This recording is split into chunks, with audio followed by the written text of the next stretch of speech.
Hey everyone, I'm Peter Stories here to guide you today. If you use this video to drift off to sleep, please tap like, hit subscribe, and drop a comment telling me where you're watching from and what time it is there.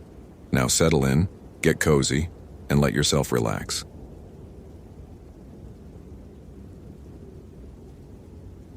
Steven Torres smelled the copper 3 miles before he found the tent. Not blood, but the pennies Madison Garcia had melted into the snow in a perfect spiral, each one stamped with a face that wasn't Lincoln's. The January wind cut through his parka as he knelt beside the spiral, counting. 47 coins, their edges fused into the ice in a pattern that looked deliberate, looked sacred. His Garmin GPS map 60 CSX put him at 6,147 feet on the Iceberg Lake Trail, 2 miles past where Madison's last known position should have been according to her emergency beacon activation 3 days ago. The spiral was fresh. He could tell by how the copper still held traces of heat, melting through the powder in perfectly symmetrical channels. Steven had been a ranger at Glacier National Park for 12 years. He'd stopped believing in coincidence after his 6th season, the year Danny Reeves had walked into the woods behind Lake McDonald and never walked out. That was 2003, 5 years ago, and Steven still carried the guilt in the space between his shoulder blades where tension gathered like storm clouds. He photographed the pennies with his digital camera, then stood and followed the boot prints leading northeast. Madison's, size 7, the tread pattern matching the Merrill Moab ventilators her emergency contact had described. But there was something wrong with the gait. The right foot dragging slightly, the left compensating with an awkward pivot, like she'd injured herself, or like something else was learning to walk in her body. Steven pushed the thought away.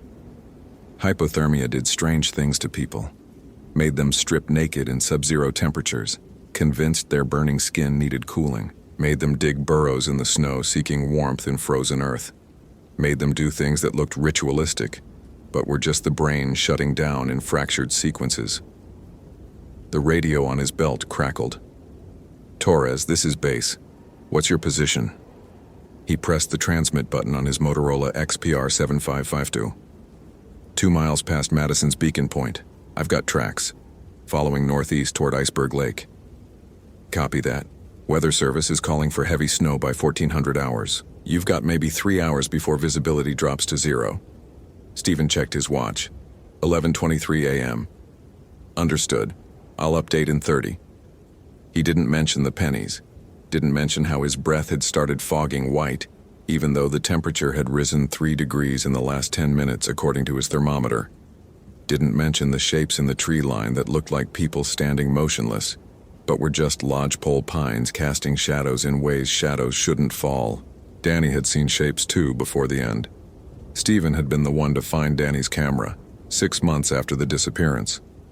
The memory card corrupted, but the forensic team had recovered 3 photos, one of Danny smiling at base camp, one of the woods at sunset, and one of Danny's own face, close up, eyes wide and pupils dilated to black holes, mouth open in an expression that wasn't quite a scream.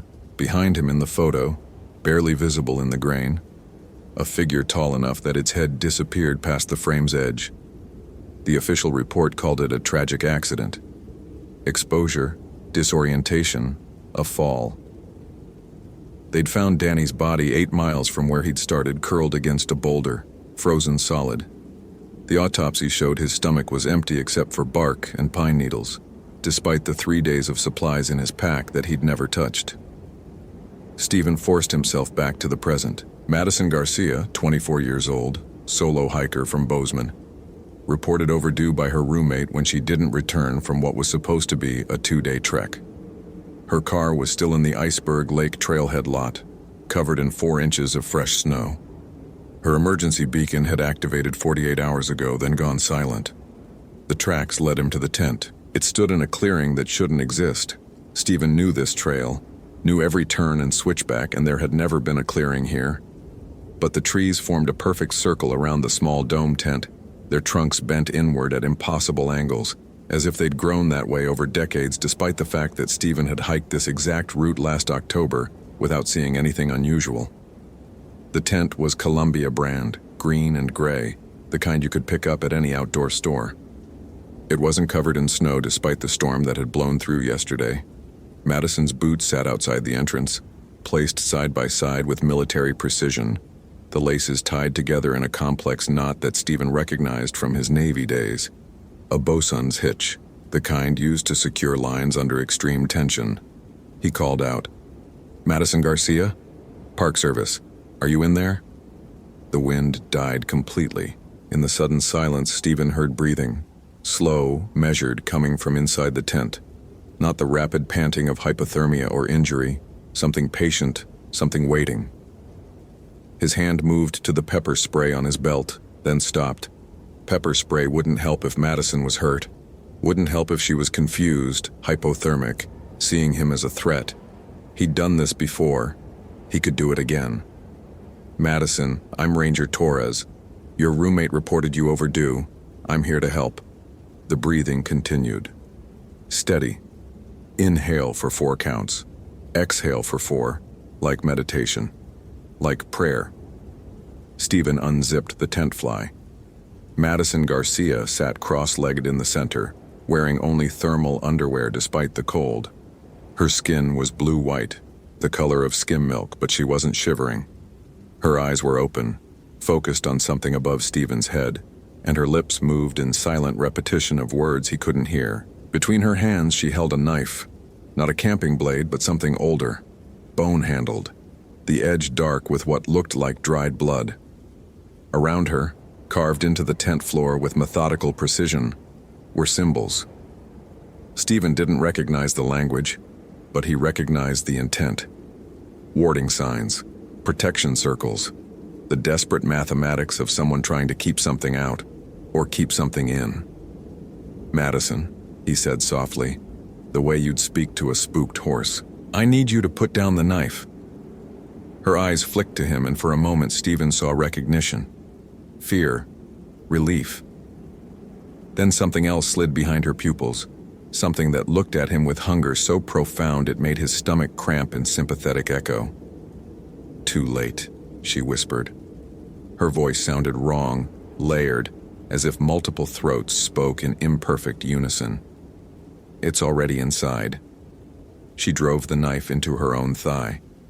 Stephen lunged forward, grabbed her wrist, twisted the blade free. Blood welled dark and thick, but Madison didn't scream. She laughed instead, high and broken, and her breath smelled like meat gone bad. He yanked his medical kit from his pack, fumbled for gauze, applied pressure to the wound while she giggled and whispered words in a language that predated English by millennia. "Wendigo," she said, switching back to English abruptly. "That's what the old man called it, at the ranger station. He tried to warn me." "What old man?" Stephen wrapped the wound tight, hands working on autopilot while his mind raced. There hadn't been anyone at the station when Madison checked in 4 days ago. The logs showed only her signature. "The one with no face," Madison said, and then she started singing. A children's song, but the melody was off by half tones, creating dissonance that made Stephen's teeth ache. "Ring around the rosy, pocket full of posies, ashes, ashes, we all fall." She stopped mid-word, head tilting at an angle too sharp, listening to something Stephen couldn't hear. Then she smiled, and her teeth were red with blood she'd bitten from her own tongue. "It's not hunting me anymore," she said. "It's hunting you." The temperature dropped 30 degrees in 3 seconds. Stephen's breath crystallized mid-exhale, ice forming on his beard, on his eyelashes. The tent walls frosted over, and through the fabric he saw shadows moving, circling, too tall and too thin to be human. The breathing he'd heard earlier started again, but now it came from everywhere, from the trees, from the ground, from inside his own chest. Madison's wound stopped bleeding. Just stopped, the blood freezing solid in the gauze, and her skin began to ripple like something underneath was trying to push through. Stephen grabbed his radio. "Base, this is Torres. I have Madison Garcia. She's hypothermic," and the radio exploded in his hand. Not broke, exploded. Circuits and plastic and battery acid spraying across the tent floor, the components flash-frozen mid-destruction. His Garmin GPS died next, the screen cracking in a spiderweb pattern as the liquid crystal froze solid. His backup compass spun wildly, needle pointing at Madison's chest, then at the tent entrance, then at the sky, refusing to settle on magnetic north. "You should have stayed away," Madison said. But now her voice came from behind him. Stephen spun. She was still sitting in the same position, hadn't moved, but her reflection in the metal water bottle showed her standing, reaching for him with hands that had too many fingers. The tent rip opened from outside, not unzipped, ripped, the fabric tearing in a vertical slash that revealed the clearing beyond. Except the clearing wasn't the same. The trees were closer, their branches interlocked overhead in patterns that looked like rib cages, and the snow had turned red with something that wasn't rust. Standing in the tree line was Danny Reeves, 5 years dead, frozen solid at the bottom of a ravine, body cremated and scattered in a memorial service Stephen had attended with hands that wouldn't stop shaking. But here he stood, wearing the same clothes he'd disappeared in, faced the same age he'd been at 29, except his eyes were empty sockets that somehow still saw. "Run," Danny said, and his jaw didn't move, the words emanating from the frozen air itself. "It's not finished with us yet." Stephen didn't run. Couldn't. His legs had locked, muscles refusing signals from a brain that had temporarily shorted out under the weight of impossibility. This wasn't real. Couldn't be real. Hypothermia caused hallucinations, caused shared delusions, caused... Madison grabbed his face with both hands and forced him to look at her. Her pupils had dilated so wide there was no iris left, just black holes pulling light inward, and in that darkness, Stephen saw things moving. Shapes with antlers and elongated limbs, crawling across the landscape of her mind like parasites across a host's skin. "Listen," she hissed, and her breath was cold enough to burn. It came down from the north 3 winters ago. The Blackfeet elders knew. They tried to warn the rangers, but no one believed them. They said the Wendigo walks when the hunger gets too strong, when someone crosses the line and tastes what shouldn't be tasted. It doesn't just kill. It transforms, it spreads. "Wendigo isn't real," Stephen said, but his voice broke on the last word. "It's a myth. A cultural metaphor for what?" Madison's laugh was sharp enough to cut. "For greed, for cannibalism. It's not a metaphor when it's standing in front of you, Ranger Torres. It's not a myth when it's wearing your friend's face." Danny, or what wore Danny's corpse, took a step closer. Ice cracked beneath his feet, spreading in fractal patterns that looked too deliberate to be natural. Behind him, more shapes emerged from the tree line. People Stephen recognized from old missing persons reports, hikers who'd vanished over the years, their cases closed with the clinical efficiency of bureaucratic acceptance. They all had the same empty eyes, the same wrong way of moving, joints bending in directions that violated anatomy. "You felt it, didn't you?" Madison's voice had softened to almost gentle. "After Danny died, that hunger, that emptiness that nothing could fill. You thought it was grief, but grief doesn't make you want to consume. Grief doesn't make you dream of eating the world." Stephen's stomach cramped violently and he tasted copper. Not metaphorical, actual copper. The same taste from the melted pennies outside. His vision doubled, tripled, and suddenly he was seeing through multiple perspectives. His own eyes, Madison's black hole pupils, the empty sockets of Danny's reanimated corpse, all of them staring at the same point in space, at something that existed between the trees, something so tall its head disappeared into cloud cover that hadn't been there a moment ago. The Wendigo was skeletal and massive, 15 feet tall with antlers that branched into fractals, each point sharp enough to pierce reality. Its skin was ice blue and translucent, showing the organs underneath, organs that still moved despite being frozen solid. Its mouth was a lipless gash filled with teeth that had grown in multiple rows, some pointing inward to prevent prey from escaping once caught. But worst was its stomach, distended and swollen, bulging with shapes that pressed against the translucent skin from inside. Faces of the consumed still visible and still screaming soundlessly. It looked at Stephen with eyes like chips of black ice, and he felt the hunger slam into him with physical force, not for food. He understood now that food was just the gateway, The first transgression. The true hunger was for warmth, for life, for everything that moved and breathed and existed in a way the Wendigo no longer could. It wanted to consume the world not for sustenance but for the brief moment of heat as something alive passed into something dead. "I didn't mean to," Madison whispered. She was crying now, tears freezing on her cheeks before they could fall. "The storm came so fast, I got turned around, found a cabin, but there was someone else there, or what was left of someone. I was so hungry, so cold. I just wanted to survive." Stephen understood then what had happened, what always happened, the terrible arithmetic of survival when pushed beyond the breaking point. The line that seemed so clear in civilization became blurred in the wilderness, became invisible when death whispered that taking just a small piece would be worth it to see tomorrow. "How much?" he asked, and his voice sounded distant, like it was coming from someone else's throat. "Enough," she said. The Wendigo took another step closer, and the temperature dropped further. Stephen's thoughts began to slow, synapses firing through ice, and with the cold came a strange clarity. He understood now why Danny had walked 8 miles from his camp, understood why his stomach had been full of bark and needles. Danny had been trying to fill the hunger with anything except what it truly wanted, trying to deny the transformation even as it consumed him from inside. The other shapes, the missing hikers, formed a circle around the tent.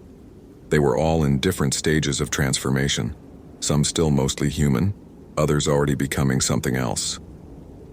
The Wendigo made them, Madison had said, but that wasn't quite right. The Wendigo didn't make anything. It just revealed what was already there, the capacity for consumption that lived in every human heart, waiting for the right circumstances to wake it up. "You can't fight it," Madison said, and she sounded sad, resigned. "Once it marks you, once you see it, the hunger starts. You feel it now, don't you? That empty place inside that nothing will ever fill again."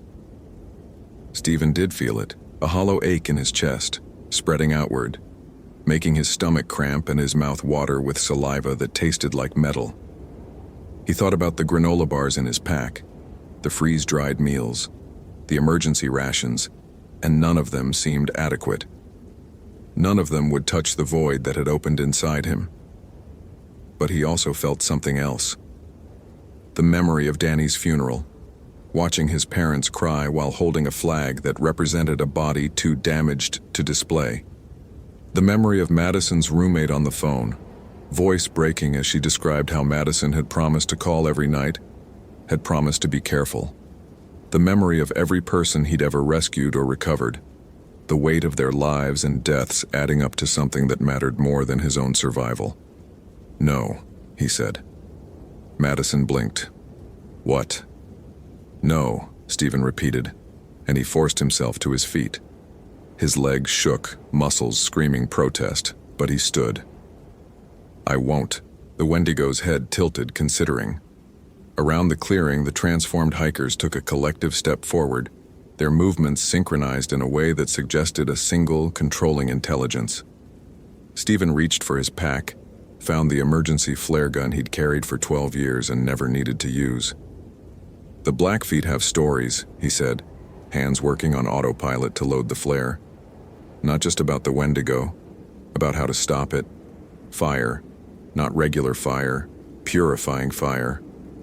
The kind that burns away corruption." "You can't burn us all," Madison said, but there was hope in her voice now. Desperate, terrible hope. "And even if you could, it would just find others. It always does. It's hunger, Ranger Torres. Hunger never dies."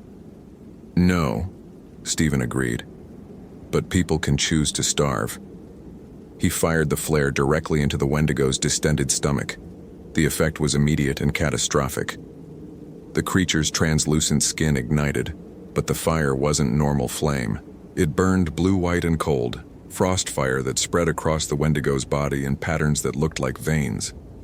The thing opened its mouth to scream, and the sound that emerged was every voice it had ever consumed screaming in unison.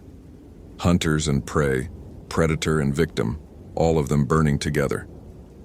The The circle of transformed hikers collapsed as one, their bodies hitting the ground like puppets with cut strings. Madison gasped, her eyes clearing for just a moment, long enough for Stephen to see the real her underneath the possession. She mouthed 2 words, "Thank you." Then the fire spread to her. Stephen lurched forward, but it was too late. The frost flame consumed her in seconds, reducing her body to ash that blew away on a wind that came from nowhere. The tent collapsed, burning away in the same blue-white fire. The trees around the clearing began to crack, ice forming on their bark in patterns that looked like screaming faces. The Wendigo burned brightest of all. As it died, Stephen saw the shapes inside its stomach clearly. Not bodies, but something else. Souls, maybe, or whatever remained after the flesh was consumed. They poured out through the flame, translucent and formless, and for a moment he saw Danny among them. His friend looked at him with eyes that were finally, mercifully empty of hunger, and nodded once before dissolving into light. Then the Wendigo was gone. The clearing was gone. The circle of trees had vanished, leaving Stephen standing in the middle of the normal trail, the one he'd hiked dozens of times with nothing around him but fresh snow and silence. His radio was intact on his belt. His GPS showed his position exactly where it should be. The thermometer read 12 degrees Fahrenheit. Cold, but not impossible. It was as if the last hour had never happened, except for the ash on his gloves, except for the memory of Madison's eyes clearing at the end, except for the hollow ache in his chest that wasn't quite hunger but wasn't quite nothing either. Stephen stood there for a long moment, breathing hard, watching his breath fog in the air, normal air, air that didn't carry the scent of copper or the whisper of ancient languages. He thought about calling base, about explaining what had happened, about filing a report that no one would believe. Instead, he knelt in the snow and said a prayer, not to any specific god, but to the wilderness itself, to the old powers that had been here before humans and would remain after. A prayer of acknowledgement, of respect, of understanding that some hungers were too dangerous to feed and some lines too important to cross no matter the cost. When he finally stood and started the long hike back to base, he didn't look behind him, didn't need to. He could feel the forest watching, evaluating, deciding whether he'd learned the lesson or just postponed the inevitable. The hollow ache in his chest remained, a permanent reminder. But Stephen had spent 5 years living with guilt. He could live with hunger too. 3 months later, Stephen Torres submitted his resignation from the National Park Service. He didn't explain why to his supervisors, just thanked them for the opportunity and packed his belongings into boxes with the methodical care of someone who'd made an irrevocable decision. His replacement would arrive in 2 weeks, a young ranger fresh from training who looked at the mountains with the kind of wonder Stephen couldn't remember feeling anymore. On his last day, an elderly man appeared at the ranger station. Stephen had never seen him before. He was Blackfeet, maybe in his 70s, with hair like steel wire and eyes that had seen too much. He didn't speak, just placed a small leather pouch on Stephen's desk and nodded once before leaving. Inside the pouch were herbs Stephen didn't recognize, a small silver pendant engraved with protection symbols, and a note written in careful, cramped handwriting. The hunger never fully leaves, but you can learn to feed it other things. Dreams, stories, purpose. These help. The elders are watching. We remember those who choose correctly. Stephen kept the pouch in his truck's glove compartment as he drove away from Glacier National Park for the last time. He'd already accepted a position teaching wilderness survival at a community college in Missoula, still connected to the outdoors but with walls and heat and people around. Still useful, but safer. For everyone. At night, when the hollow ache intensified and his dreams turned dark, he would open the pouch and breathe in the herb's sharp scent. It helped a little. Not enough to erase what he'd seen, what he'd felt, but enough to keep him human. He thought about Madison Garcia often, about how she'd fought even after consumption, about how she'd tried to warn him despite the thing inside her. Her family had been given a closed casket funeral. The official report stated death by exposure and animal predation, which was technically true if you didn't specify what kind of animal. Stephen attended from the back row, didn't speak to anyone, left before the reception. He thought about Danny too, about that final moment of peace in his friend's eyes as the frost fire released whatever the Wendigo had kept trapped. Stephen hoped Danny was at rest now, hoped all of them were. Madison, the other lost hikers, the countless victims consumed over centuries by the hunger that walked on two legs and wore the shape of human need. But mostly, Stephen thought about the choice. The moment when Madison had reached for forbidden sustenance and crossed the line, believing it would save her. He understood that desperation now in a way he never had before, understood how thin civilization's veneer really was, how quickly the rules that seemed absolute could start to look like suggestions when survival hung in the balance. The hollow ache in his chest was a reminder. He'd stood at that same precipice and stepped back. But the edge was still there, would always be there waiting for the next moment of weakness. On clear winter nights when the temperature dropped and the wind carried sounds from the mountains, Stephen would stand outside his apartment and look north toward Glacier. Sometimes he imagined he could see figures moving in the distant tree line, impossibly tall, impossibly thin. Sometimes he imagined he could hear them calling, their voices layered and wrong, promising warmth and fullness and an end to the ache. He never answered, never would, but he listened. And that was the most honest thing he'd ever done. Because pretending the Wendigo didn't exist was how people ended up feeding it. Pretending the hunger wasn't real was how it grew strong enough to consume. Stephen Torres had seen what lived in the spaces between need and taboo, had felt its pull, had watched good people become monsters not through malice but through the simple mathematics of survival pushed past breaking points. He would carry that knowledge for the rest of his life, would teach his students about weather patterns and equipment maintenance and emergency protocols, but would also teach them about the other dangers, the ones that came from inside, the ones that waited patiently in the hollow spaces of human hearts fed by fear and desperation, and the fundamental loneliness of existence. And every year on the anniversary of Madison Garcia's death, Stephen would drive to the Blackfeet Reservation and leave tobacco at the Cultural Center, a gesture of respect he'd learned from the old man. The elders would nod when they saw him, recognition without words, understanding that he was one of the marked ones, someone who'd seen and survived, but would never be completely free. The hunger was eternal. But so was the choice to resist it, and in the end, Stephen had learned that was the only thing that separated humans from monsters. Not the absence of hunger, but the decision, made new each day, not to feed it no matter the cost. Hope you felt genuine terror. If you appreciate authentic horror rooted in real folklore, consider following for more stories. Which moment scared you most?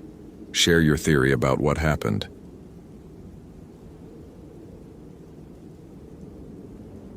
The tent was still zipped from the inside. Benjamin Reeves stood 3 feet from the entrance, hands on his hips, studying the configuration with the same methodical attention he applied to every anomaly in his 14 years as a ranger. The Coleman 4-season tent showed no tears, no forced entry, no signs of wildlife interference. The zipper pulls hung at their proper position. Interior side, secured together with the small metal clip Lucas Webb had mentioned in his check-in call 5 days ago. A nervous habit, he'd said, from his years backpacking through grizzly country. The Hoh rainforest pressed close on all sides, that peculiar Pacific Northwest density where Sitka spruce and western hemlock grew so thick that noon looked like dusk. Moss hung from branches in curtains of prehistoric green. Everything dripped, everything waited. Benjamin circled the tent twice, GPS unit in hand, a Garmin GPS Map 60 CSX, the same model he'd carried since the department upgraded in 2006. The coordinates matched exactly what dispatch had pulled from Webb's last satellite phone ping, 47.8023 D and 123.8956 DQ, approximately 8 miles southeast of the Hoh Rainforest Visitor Center, well off the maintained trail system. Webb had obtained the proper backcountry permit, everything by the book, except the tent was zipped from the inside, and Lucas Webb was gone. Benjamin had seen strange things in Olympic National Park. He'd found hikers who'd wandered miles off trail, insistent they'd been following blue blazes that didn't exist. He'd recovered bodies from falls where the victims had inexplicably removed their boots before going over. He'd documented odd animal behavior that the biologists at the station cataloged with frowns and non-committal murmurs. But each incident had eventually yielded to rational explanation. Dehydration, hypothermia, head trauma. The human brain could convince itself of remarkable fictions when survival systems began failing. This was just another puzzle. Benjamin had always been good at puzzles. He keyed the Motorola XPR 7550 radio clipped to his shoulder. Reeves to base. I've located the web campsite. Subject is not present. Campsite appears intact but unoccupied. Beginning evidence documentation. The radio crackled. Copy that, Ben. Want me to call in SNR protocol? Negative. Let me sweep the immediate area first. Webb might have gotten disoriented, wandered off. I'll check the surrounding grid. Benjamin knew the statistics. 70% of lost hikers were found within 3 miles of their last known location. Usually they'd tried to find water and gotten turned around. I'll radio in 30. Copy. Be safe out there. Benjamin approached the tent.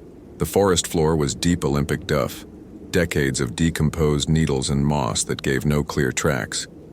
He photographed the tent from 4 angles with his department-issue Nikon, then unzipped the entrance. The smell hit him first. Not decay. The tent was too well ventilated for that, mesh panels on 3 sides, but something else. Incense, maybe. Sandalwood and something sharper. Medicinal. Benjamin logged it mentally and stepped inside. Everything was arranged with almost ritualistic precision. Webb's sleeping bag lay flat and smooth, as if carefully smoothed rather than slept in. A MSR Dragonfly camp stove sat in the corner, fuel canister beside it, both untouched. Food bag hung from the ridge line, proper bear protocol still sealed. Water bottles lined up along one wall, each exactly 3/4 full. The orange dry bag Webb had listed on his permit application sat in the far corner. And on the sleeping bag, centered perfectly, lay a journal. Benjamin pulled on latex gloves from his first aid kit before picking it up. Standard moleskin, black cover, elastic closure. He opened it. The first entry was dated October 12, 2008, 8 days ago. First night in the hoe, everything you'd expect. Mosquitoes worse than I remember from my last trip in '04. Found this campsite by following what looked like a game trail, probably elk. Coordinates logged in case I need to relocate. Something about this spot feels right. Quiet. Old. Benjamin flipped forward. The handwriting remained neat, controlled, precisely the kind of script you'd expect from a software engineer who'd spent his life organizing information into clean systems. Lucas Webb's employment verification had listed him as a senior developer at Microsoft's Redmond campus. Degree in computer science from MIT. Hiked recreationally for stress relief. 36 years old. Never married. His emergency contact was a sister in Vermont. October 13th, 2008. Heard something last night. Not wildlife. I know those sounds. This was different. Rhythmic. Like breathing, but too slow, too deep. Probably just whined through the trees, creating weird acoustics. The density here plays tricks. Explored north today. Found an old cedar about 2 miles out that's been stripped of bark in a pattern. Not bear marking. Too deliberate. Almost looks like Japanese characters, but that's ridiculous. Maybe old survey marks from logging days, though this area should be virgin growth. Benjamin's frown deepened. He'd worked these sectors for more than a decade.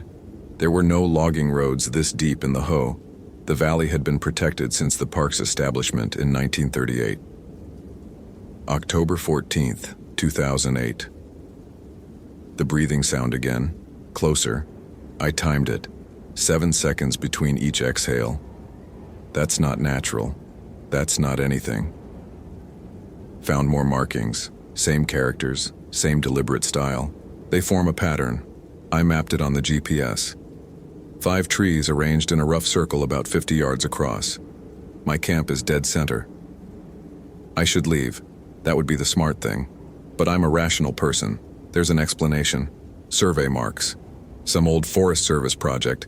Vandalism from decades ago. I'm not going to spook myself with ghost stories. Benjamin stood. Through the tent's mesh panels, the forest presented its usual dense green monotony. Nothing moved. Nothing made sound beyond the eternal whisper of water dripping from infinite surfaces. He continued reading. October 15th, 2008. I found it today, half a mile northeast. An old campsite, or maybe a dwelling. Stone foundation, mostly covered by moss. Looked like it hadn't been touched in decades. But in the center, under a flat rock, I moved aside. Stupid, I know, but I was curious. There was a metal box. Inside, photographs. Black and white, old, 1940s maybe. A woman, young, Japanese. In several photos, she's with a white man, maybe 40. They look happy in the early shots. Then the photos change. She's alone. She looks scared. The final photo shows her near this very spot. I recognize the trees. Her expression is... I can't describe her expression. There was also a letter, in Japanese. I can't read it, but I photographed it. I'll try to get it translated when I get back to civilization. Benjamin flipped the page. The handwriting had changed. Still legible, but less controlled. Faster. October 16th, 2008. The breathing is inside my tent. I know how that sounds. I know what I'd think if someone told me that. But I can hear it. 7-second intervals, directly above me. I've checked outside 4 times. Nothing. But when I'm inside, always. I'm leaving tomorrow. First light. This was a mistake. All of it was a mistake. The next entry was barely a paragraph scrawled quickly. October 17th, 2008, 6:47 a.m. Can't find the trail. Tried to leave. GPS says I'm walking northwest, but I keep ending up back here. 5 times. 5 times. The coordinates are correct. The compass is correct. But the forest. The trees have faces now. I know that's not possible. I know. But when I'm not looking directly at them, in my peripheral vision, the bark patterns look like faces. Always the same face. Her face. The photos are gone. I put them back in the metal box. Buried it again. But they're in my tent now, arranged on my sleeping bag. 7 photos, and they've changed. In all of them, she's looking directly at the camera. That's not how they were before. Benjamin's hand tightened on the journal. He looked at the sleeping bag. No photos. He checked the entire tent. Nothing. October 18th, 2008. Time is wrong. My watch says 3 p.m., but it's dark. Actually dark. Stars out. But when I check my watch again, it says 3 p.m. Same time. Always 3 p.m. She was standing outside the tent last night. I saw her through the mesh. White dress. Black hair covering her face. She didn't move. Just stood there for, I don't know, hours. When I finally looked away and looked back, she was closer, right against the mesh. I could hear her breathing, 7-second intervals. I tried the radio, just static. Satellite phone won't acquire signal even though there's clear sky. I'm documenting this because someone needs to know. Someone needs to understand what happened here. There was a photograph with the letter. I didn't mention it before. Didn't want to write it down, but I need to now. The white man, he's in military uniform. Army. The photo shows him with his hand on her throat. She's on the ground. The next photo. God. The next photo. This place. This exact place. This is where it happened. 60 years ago or 70 years ago, during the war, Japanese internment. She must have escaped, made it this far, and he. She's not gone. She never left. And now I've disturbed her. I've seen her. I've read her letter. I've completed something I don't understand. If someone finds this, don't read the letter. Don't translate it. Don't. The entry stopped mid-sentence. Benjamin flipped the page. One final entry, written in different handwriting. Neater, more deliberate, feminine. October 19th, 2008. He understands now. You will too. Benjamin dropped the journal. His hands were shaking. A purely physiological response to the adrenaline spike, he told himself. The rational explanation was clear. Lucas Webb had experienced a psychological break. Isolation-induced psychosis. It happened. The journal entries were a documentation of declining mental health, probably triggered by dehydration or exposure to natural toxins. Some mushrooms in the Pacific Northwest could cause vivid hallucinations. But the last entry, the handwriting change. Benjamin picked up the journal again, carefully. He'd bag it as evidence. The disappearance was now officially a search and rescue operation with possible mental health crisis. He'd call it in, get a team out here by morning, expand the search grid. His Motorola crackled, not with a voice, with white noise, rhythmic and pulsing. 7 seconds of static, 7 seconds of silence, 7 seconds of static. Base, this is Reeves. Radio check. Nothing. Base, do you copy? The static continued its pattern. Benjamin stepped out of the tent. The forest had changed. Not visibly. The trees were still trees, the moss still moss. But the quality of light had shifted. It was 2:47 p.m. according to his watch. Should be decent daylight even in the dense canopy. But the shadows seemed wrong. Too long. Too angular. He pulled out his GPS unit. The coordinates were correct. Same position. But when he checked his stored waypoints for the route back to the main trail, they were gone. All of them. Just blank memory. That's not possible, he said aloud. The GPS used flash memory.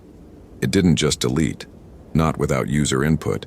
He tried manual navigation, pulled out his compass. The needle spun lazily, unable to find north. He tapped it. The needle continued its slow rotation, describing perfect circles. Benjamin's heart rate elevated. He recognized the physiological response. Quickened pulse, heightened awareness, peripheral vision narrowing. Classic stress reaction, manageable. He'd been trained for this. He would walk out. No GPS, no compass. Fine. The sun was west. He could see patches of sky through the canopy. Navigate by dead reckoning. He'd done it before during training exercises. Benjamin started walking northwest.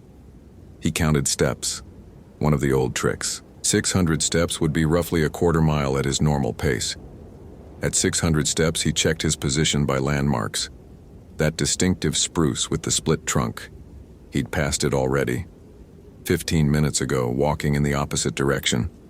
Impossible. He tried again. Different direction. Due north. Counted steps. At 400, he found himself approaching his original position. The tent was visible through the trees. Benjamin stopped. His breathing had quickened despite his attempts to control it. This wasn't panic. This was data. Information that didn't fit his model of reality. He just needed to expand the model, find the explanation. He returned to the tent and went through Lucas Webb's belongings more thoroughly. The dry bag contained spare clothing, all folded precisely. A paperback copy of Gravity's Rainbow, bookmarked about halfway through. A first aid kit, unused, and at the bottom, wrapped in a plastic bag, a metal box. Benjamin opened it. No photographs. Just a letter, yellowed paper covered in Japanese characters, and a small object wrapped in cloth. He unwrapped it carefully. A wooden comb, dark with age. Strands of long black hair still clung to its teeth. The temperature dropped, not gradually, instantly. Benjamin could see his breath. He looked up. Through the tent's mesh panel, in his peripheral vision, something white stood between the trees. Benjamin turned his head to look directly at it. Nothing there. But when he looked away, focused on the tent wall beside him, the white shape reappeared in his peripheral vision. Closer now. "This isn't real," he said. His voice sounded too loud. Hallucination, carbon monoxide from the stove maybe, or... The breathing started. 7 seconds of silence, 7 seconds of exhalation, deep, rattling, wrong. 7 seconds of silence. It came from directly above the tent. Benjamin's training kicked in. In emergency situations, you followed protocol. He grabbed his radio. Mayday, Mayday, this is Ranger Reeves, badge number 2847, declaring emergency at coordinates. The radio screamed. Not static, an actual scream, high-pitched and prolonged and inhuman. Benjamin dropped it. His hands were shaking badly now. He recognized this as significant. He never shook. He'd pulled bodies from the Ho River in January without shaking. He'd talked down a suicidal hiker on a cliff edge without shaking. But now his hands trembled like leaves. The white shape was inside the tent. Benjamin could see it in his peripheral vision. Tall, humanoid, long black hair covering where a face should be. White dress, old-fashioned, hanging perfectly straight despite no wind. He forced himself to turn, to look directly at it. Nothing. Empty tent. He looked away. It was closer. Directly beside him now, kneeling next to the sleeping bag, the smell intensified. Not incense. He understood that now. It was decay masked by sandalwood, something old and preserved trying to smell clean. "You're not real," Benjamin said. His voice shook. "You're a manifestation of psychological stress.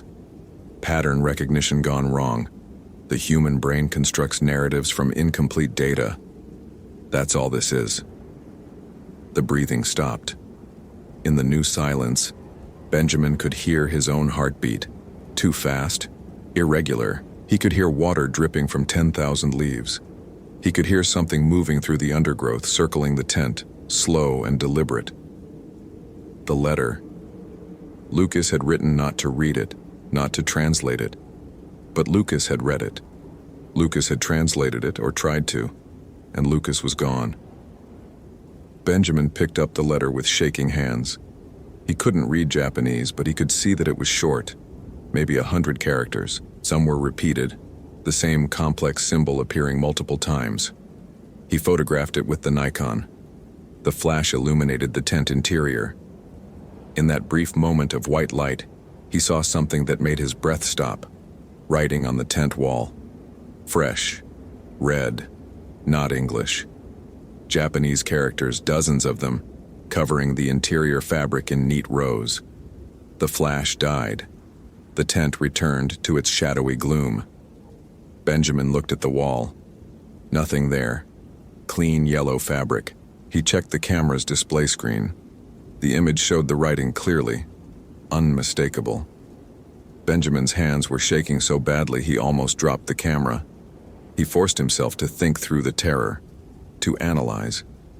Cameras could capture things invisible to the human eye, certain wavelengths, afterimages, double exposures. There was an explanation, but he knew, somewhere beneath his rational mind, in the ancient structures that predated language and logic, he knew. The white shape appeared directly in front of him. Not in peripheral vision, directly before him, solid and real. Benjamin screamed. The sound was involuntary, raw, something pulled from his chest without permission. She was young, maybe 20. The hair was black and thick, hanging in wet strands that covered most of her face.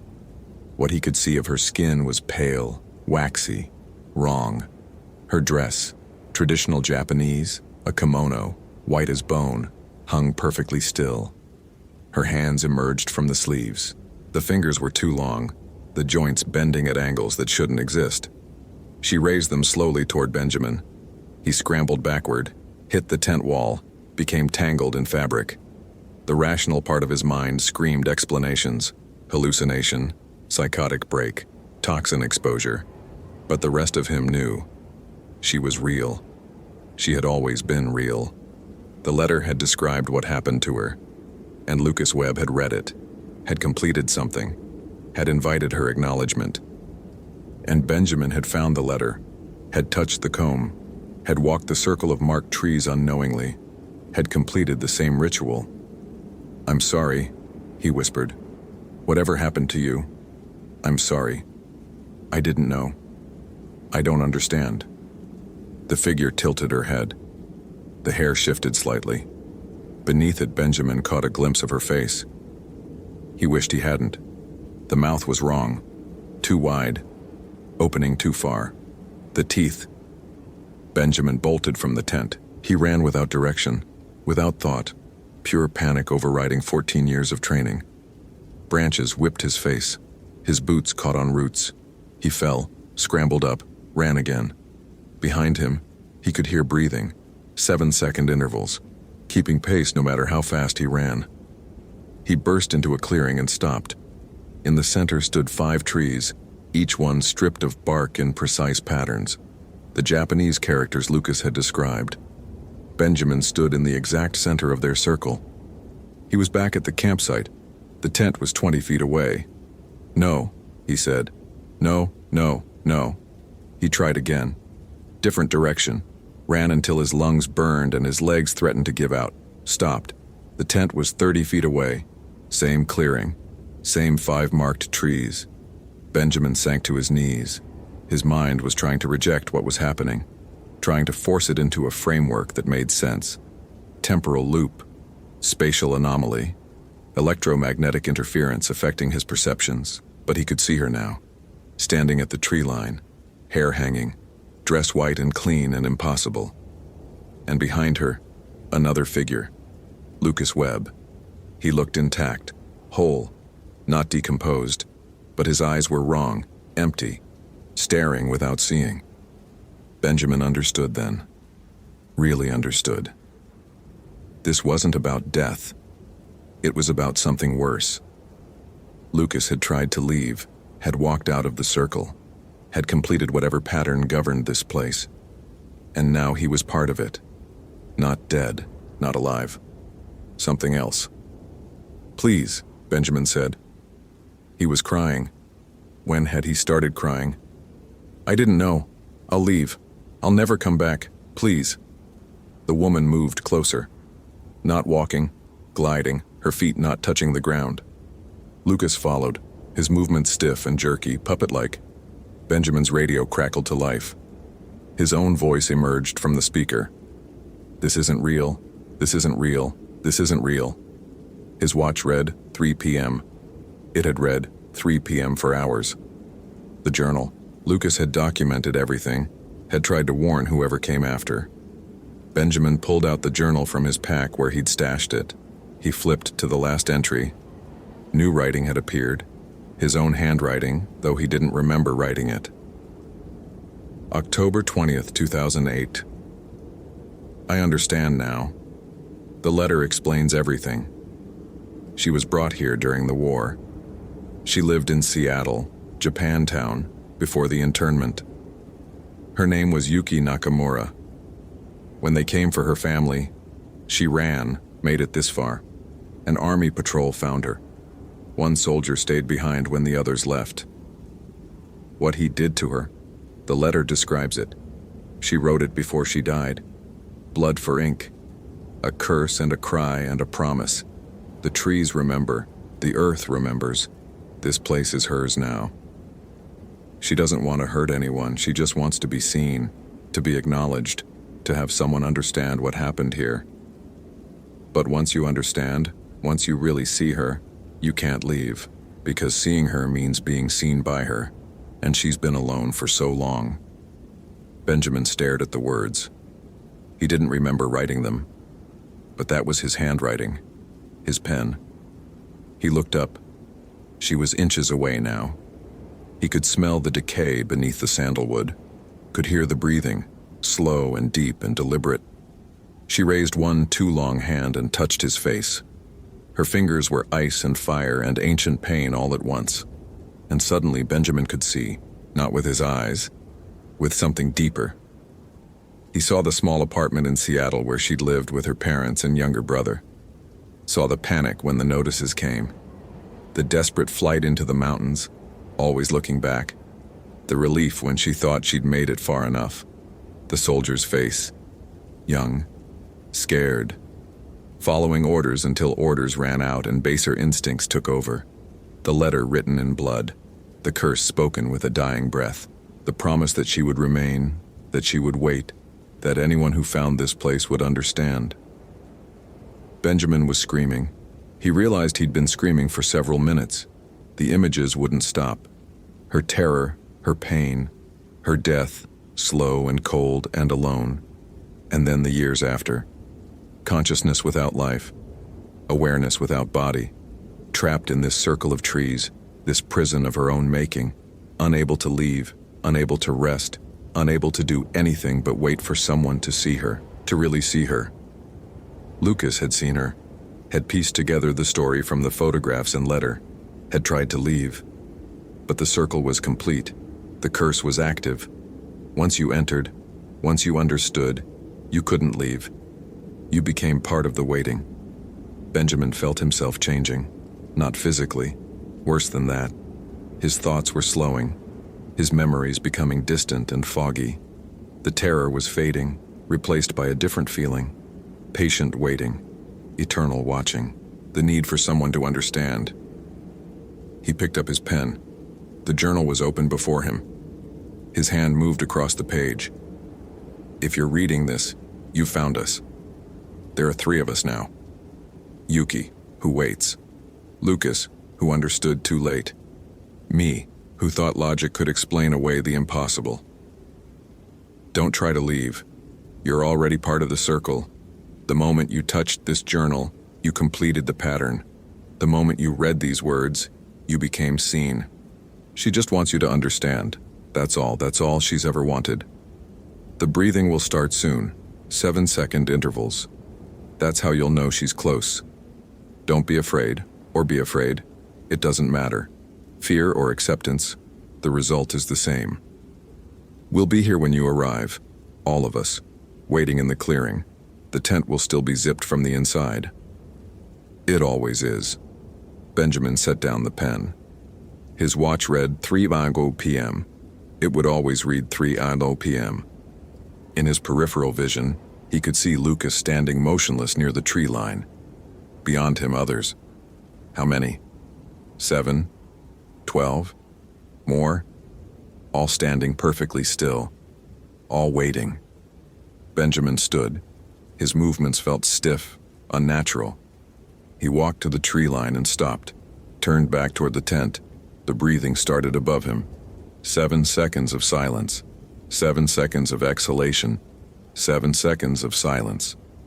He waited. Somewhere in the distance, a radio crackled. Static, in rhythmic patterns. A helicopter might be searching. A team might have been dispatched, but they wouldn't find the campsite. The coordinates were correct, but the place was somewhere else now. Somewhere adjacent to the normal world, but forever separate from it. The forest dripped. The moss grew. Time moved everywhere except here. Benjamin heard footsteps. Someone was approaching through the undergrowth. Another ranger, maybe, or a hiker who'd wandered off trail. Someone who would find the tent, still zipped from the inside. Someone who would find the journal and read it and understand. He turned his face toward the sound and waited. The breathing continued. 7 seconds. 7 seconds. 7 seconds. And in the clearing, in the exact center of the 5 marked trees, the tent sat undisturbed. Yellow fabric faded by years that had never passed. Zipper pulls hanging on the interior side. A journal resting on a sleeping bag that had been smoothed with ritualistic care. Inside, new pages had appeared. Blank and waiting. The forest dripped and waited with them. Hope you felt genuine terror. If you appreciate authentic horror rooted in real folklore, consider following for more stories. Which moment scared you most? Share your theory about what happened.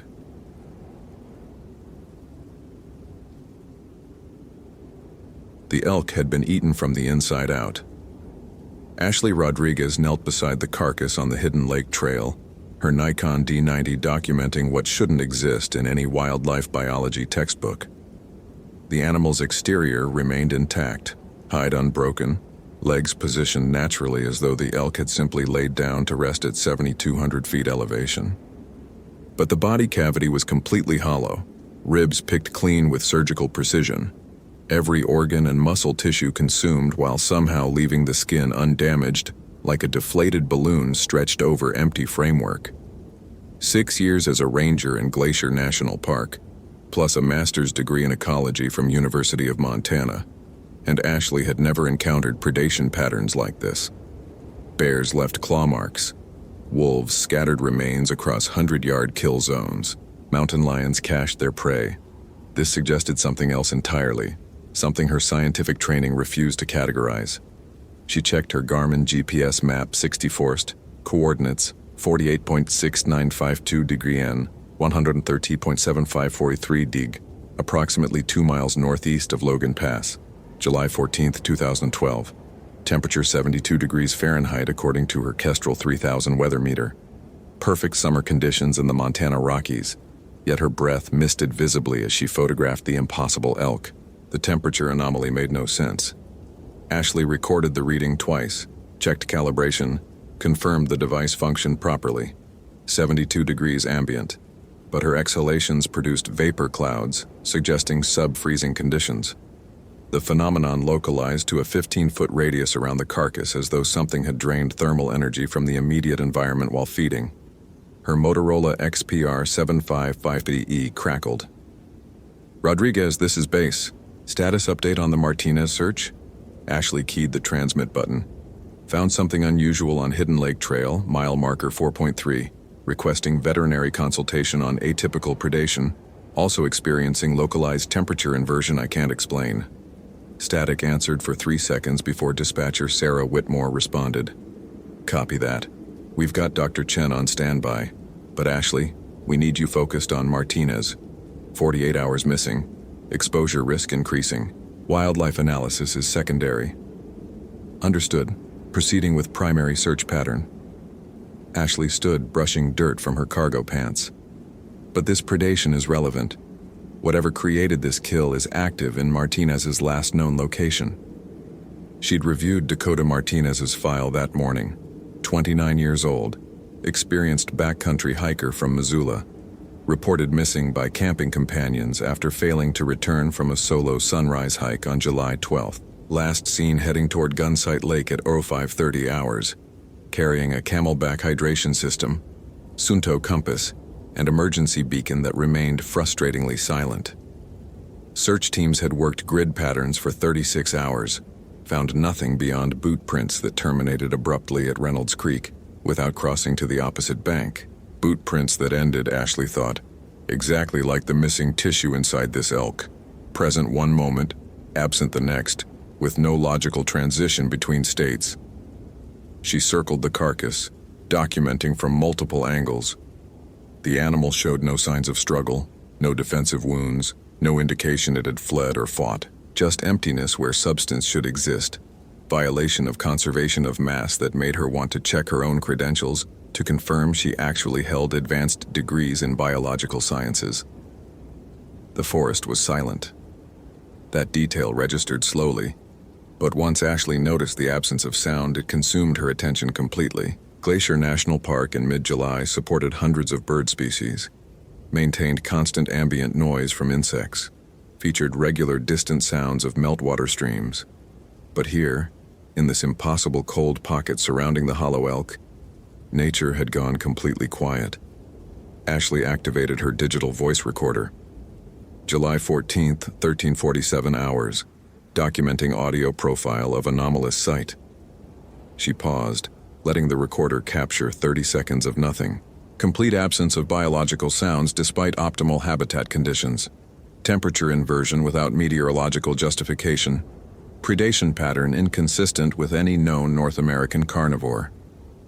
She should feel professional detachment, clinical curiosity about unexplained phenomena. Instead, Ashley felt the first whispers of something her scientific worldview had no framework for processing. Instinctive dread. The kind that evolved over millions of years to keep primates alive in environments where they weren't apex predators. Movement flickered at the edge of her peripheral vision. Ashley spun, hand dropping to the bear spray on her hip. Nothing. Just lodgepole pines and granite slopes. The Hidden Lake Trail continuing northeast toward higher elevations. But the movement had been real. Not animal real. Not something she could identify and catalog, but real nonetheless. A shadow where shadows shouldn't fall given the sun's position. a distortion in her visual field that suggested presence without confirming form. "Hello?" Her voice sounded too loud in the unnatural silence. "Dakota Martinez, if you can hear me, make a sound. Any sound. I'm Ranger Rodriguez from Logan Pass Station. We're conducting search and rescue." The silence deepened, became almost tactile, a pressure against her eardrums that made her want to pop her jaw to equalize. Ashley retrieved her Bushnell trophy binoculars, scanned the tree line systematically. Her training emphasized grid pattern observation, dividing visual field into manageable sections, looking for color anomalies or geometric patterns that indicated human presence. She found boot prints instead, fresh boot prints emerging from the forest 30 yards ahead, leading directly toward her position. The prints appeared in the same Vasca Breeze pattern identified as Dakota Martinez's from the Reynolds Creek site. But these prints showed something the previous ones hadn't. They weren't walking prints, they were running prints. Deep toe impressions, displaced soil kicked backward, stride length suggesting sprint velocity. Someone had been running on this trail within the past few hours, running hard enough to leave distinct panic mechanics in the earth. Ashley followed the track line with her binoculars, tracing the prints backward toward their origin point. They emerged from dense forest understory approximately 50 yards upslope, descended toward the trail, then stopped. The prints terminated mid-stride, right foot in full extension, left foot never landing. As though Dakota Martinez had been running at full speed and simply vanished between steps, momentum carrying them into nowhere without transition or explanation. Ashley's mouth went dry. She'd investigated disappearances before, understood that people got lost, fell into ravines, succumbed to exposure. But people didn't vanish mid-stride, leaving physical evidence that violated basic physics. People didn't leave boot prints that ended in impossible ways while mysterious predators consumed elk from the inside without breaking skin. She approached the termination point slowly, camera documenting each step. The final print showed precise detail: Basque Breeze tread pattern, men's size 9, slight wear on the right heel consistent with pronation. The print impressed into soil with enough force to suggest significant body weight in motion, and then nothing, just undisturbed forest floor continuing in all directions. Ashley knelt, touched the soil beyond the final print. Soft loam should have recorded subsequent footfalls easily. Instead, the earth remained pristine, untouched, as though Martinez had achieved liftoff or been plucked from the trail by something operating outside normal physical constraints. Her radio crackled again. This time the voice wasn't Sarah Whitmore's professional dispatcher tone. This time the sound was wrong, distorted, pitched too low, words stretched into incomprehensibility. Ashley Rodriguez. Ashley grabbed the radio. "Repeat your last transmission. You're breaking up badly." No response. Just static, then silence, then a sound that made her scalp prickle with atavistic recognition. Breathing, heavy labored breathing through the radio, as though something with lung capacity far exceeding human norms was exhaling directly into a microphone somewhere in the wilderness. "Identify yourself," Ashley said, forcing her voice steady. "This is an emergency frequency. Unauthorized use is a federal offense." The breathing continued for 10 seconds. Then a voice emerged through the static, speaking words Ashley didn't understand but somehow recognized on a cellular level. "Widikau, Nipa, Kishkamo." Cree. The words were Cree, one of the Algonquian languages spoken by indigenous peoples across the northern forests. Ashley had learned basic phrases during cultural sensitivity training, knew enough to recognize hunger and eat among the distorted syllables. But the voice pronouncing them sounded wrong, like human vocal cords attempting sounds they weren't anatomically designed to produce. The transmission cut out mid-syllable. Ashley tried raising base station. "Rodriguez to Logan Pass, do you copy? I'm receiving unauthorized transmissions on this frequency. Request confirmation of radio security." Silence. Her radio showed full bars, indicated proper channel selection, displayed fully charged battery. But the device produced nothing beyond static that almost sounded like breathing if she listened too carefully. She switched to her backup comm system. Satellite phone, Iridium 9555 model, couldn't be jammed or interfered with by atmospheric conditions. The device powered up normally, showed satellite lock. But when Ashley tried connecting to Park Dispatch, the call failed immediately. She tried again. Same result. Tried her personal emergency contact. Failed. Tried 911. Failed.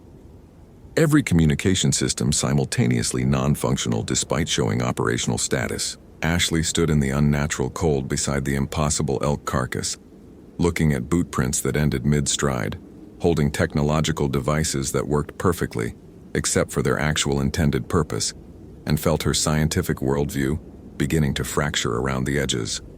She'd built her entire adult life on empiricism, on the principle that observable phenomena had discoverable explanations, that the universe operated according to consistent physical laws. Mystery was just unexplored territory, not evidence of the supernatural. Every strange occurrence she'd encountered during 6 years as a ranger had ultimately revealed rational causes. Strange lights were atmospheric phenomena. Mysterious sounds were mating elk. Missing persons were almost always found with logical explanations for their disappearance. But logic didn't explain elk consumed from within. Logic didn't explain boot prints terminating in thin air. Logic didn't explain radio transmissions in Cree from voices that shouldn't exist. Unless... Ashley pulled out her personal notebook, flipped to notes from mandatory cultural training conducted by Blackfeet Nation elders 3 years ago. The program had covered traditional territorial boundaries, sacred sites requiring special handling, and, she found the relevant page, legends that persisted across Algonquian cultures throughout the northern forests. Wendigo, Wetiko, Weetikau, different pronunciations of the same concept, spirits of insatiable hunger, creatures born from humans who violated cannibalism taboos, entities that consumed everything, flesh, spirit, warmth itself, leaving only emptiness behind. The training had presented these as cultural beliefs deserving respect, metaphors for greed and consumption, stories with psychological and moral purpose, not as literal descriptions of supernatural predators that hunted the Montana wilderness. Ashley had nodded through the presentation, filed it under interesting anthropology, and moved on to practical concerns like bear safety protocols and wilderness first aid. Because she was a scientist, and scientists didn't believe in monsters. Except here she stood, surrounded by evidence that refused to fit any scientific framework, while something in the forest spoke Cree through her radio and left human boot prints that ended between steps.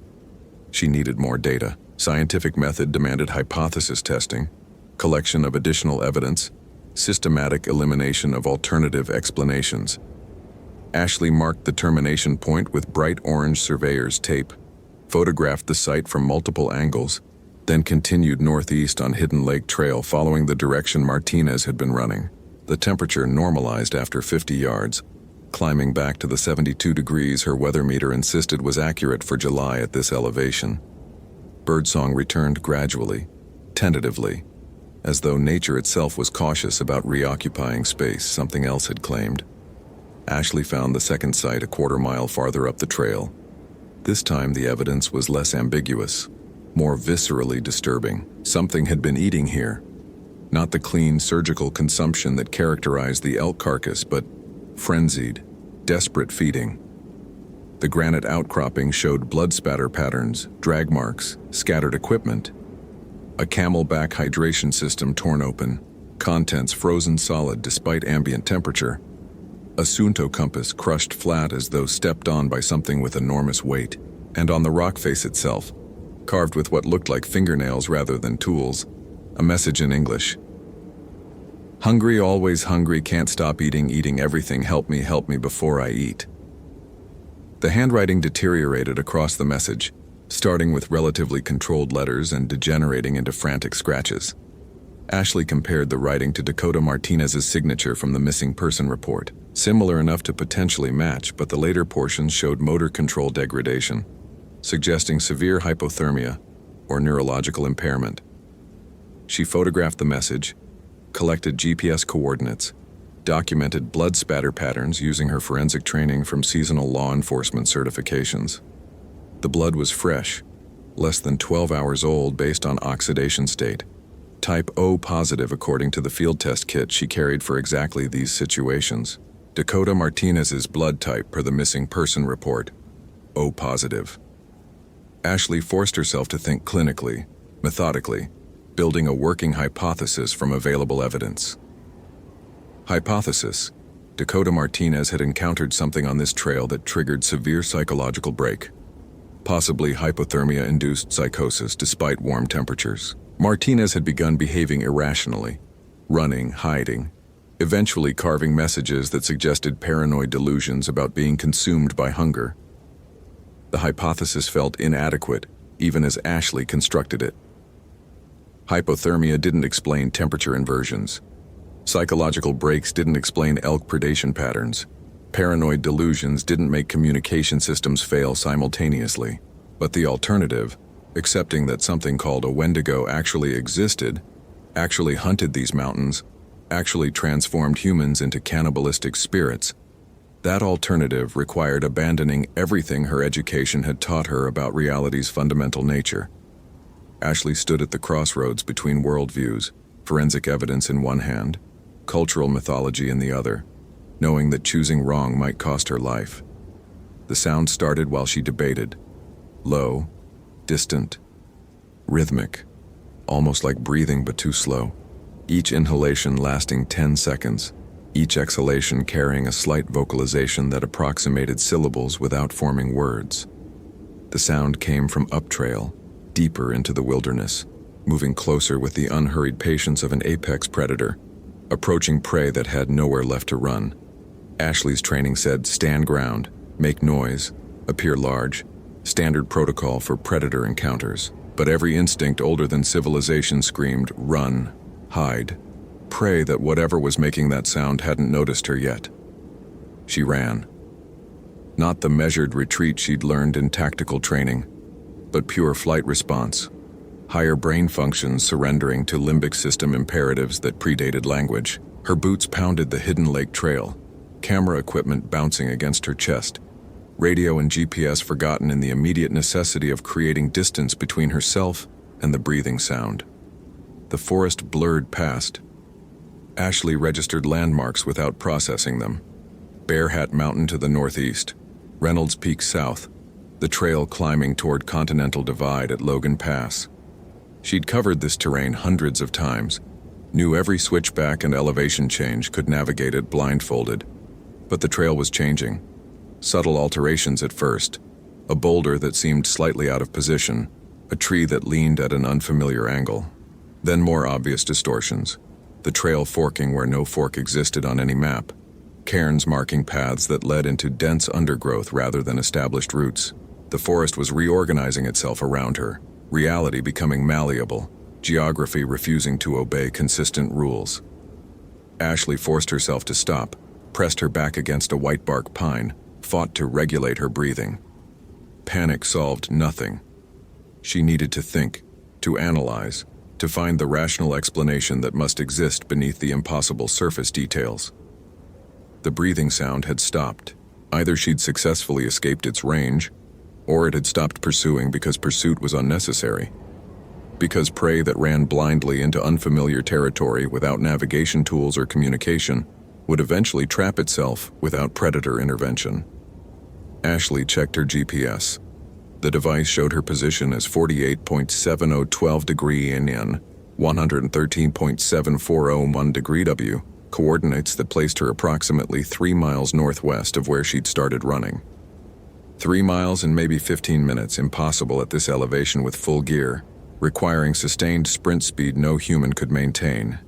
Yet here she stood, breathing hard but not collapsed, muscles aching but functional, at a location her GPS insisted was real despite the journey making no physical sense. She tried her radio again.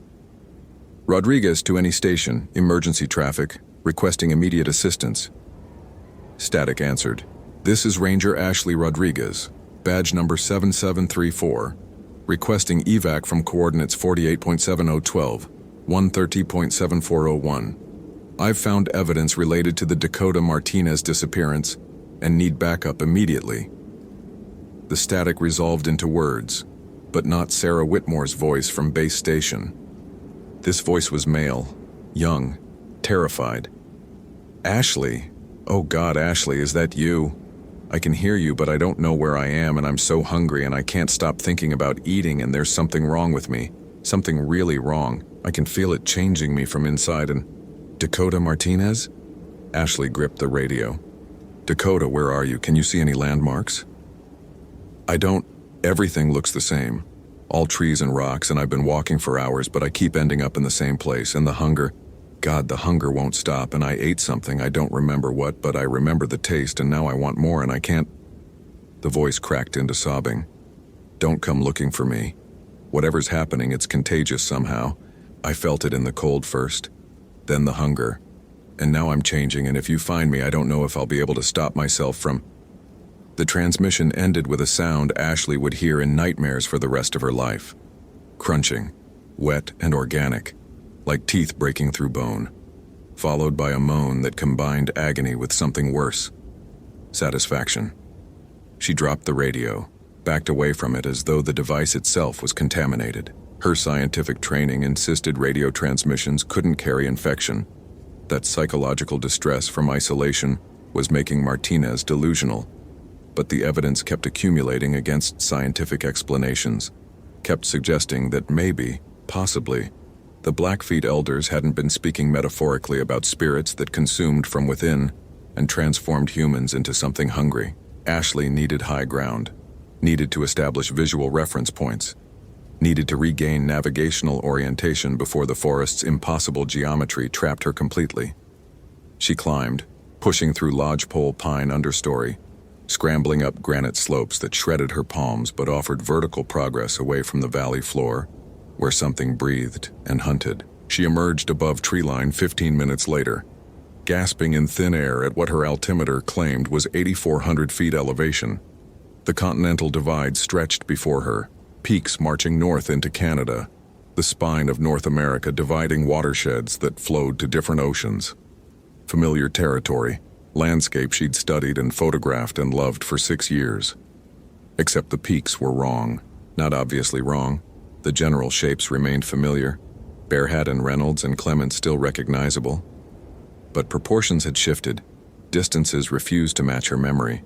Entire mountains seemed to have migrated several degrees east or west of their proper positions. Ashley pulled out her personal camera, a Canon EOS 5D Mark II she used for off-duty photography, and compared the current landscape to photos from her archives. She'd shot this exact view from this exact position 18 months ago during a personal climbing trip. The images should match perfectly. They didn't. In her archive photo, Reynolds Peak stood distinct against the skyline, separated from its neighbors by clear gaps. In current reality, Reynolds Peak had merged with Kootenai Peak, the gap between them filled with stone that shouldn't exist according to millions of years of geological formation. The landscape was literally rewriting itself while she watched. Ashley felt something inside her mind begin to fracture, not dramatically, not with accompanying horror movie soundtrack, but quietly, inevitably, like ice developing hairline cracks before catastrophic failure. She'd built her identity on understanding reality through empirical observation, on the principle that careful measurement revealed truth regardless of preconceptions. But what did you do when careful measurement confirmed the impossible? When empirical observation documented reality's refusal to obey consistent rules? When your training and education became obstacles rather than tools, because they insisted you reject evidence your senses confirmed? She'd lost Dakota Martinez. That realization settled with brutal finality. Not, haven't found yet or still searching.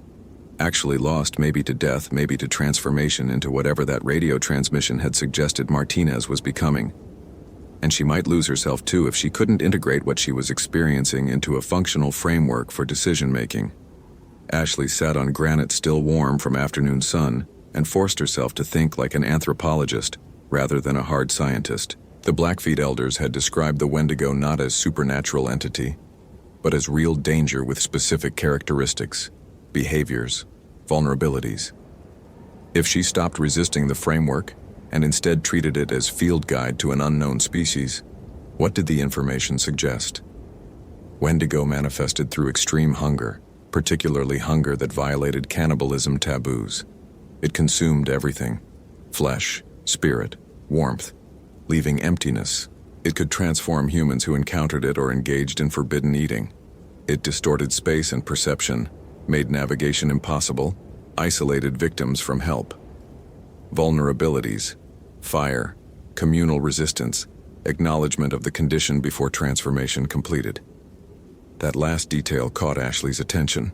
The legends emphasized naming the Wendigo, speaking its nature aloud, refusing to let it exist in denial and secrecy, as though the entity drew power from being ignored, from victims insisting everything was explainable and fine even as reality contradicted those insistences, like she'd been doing since finding the elk.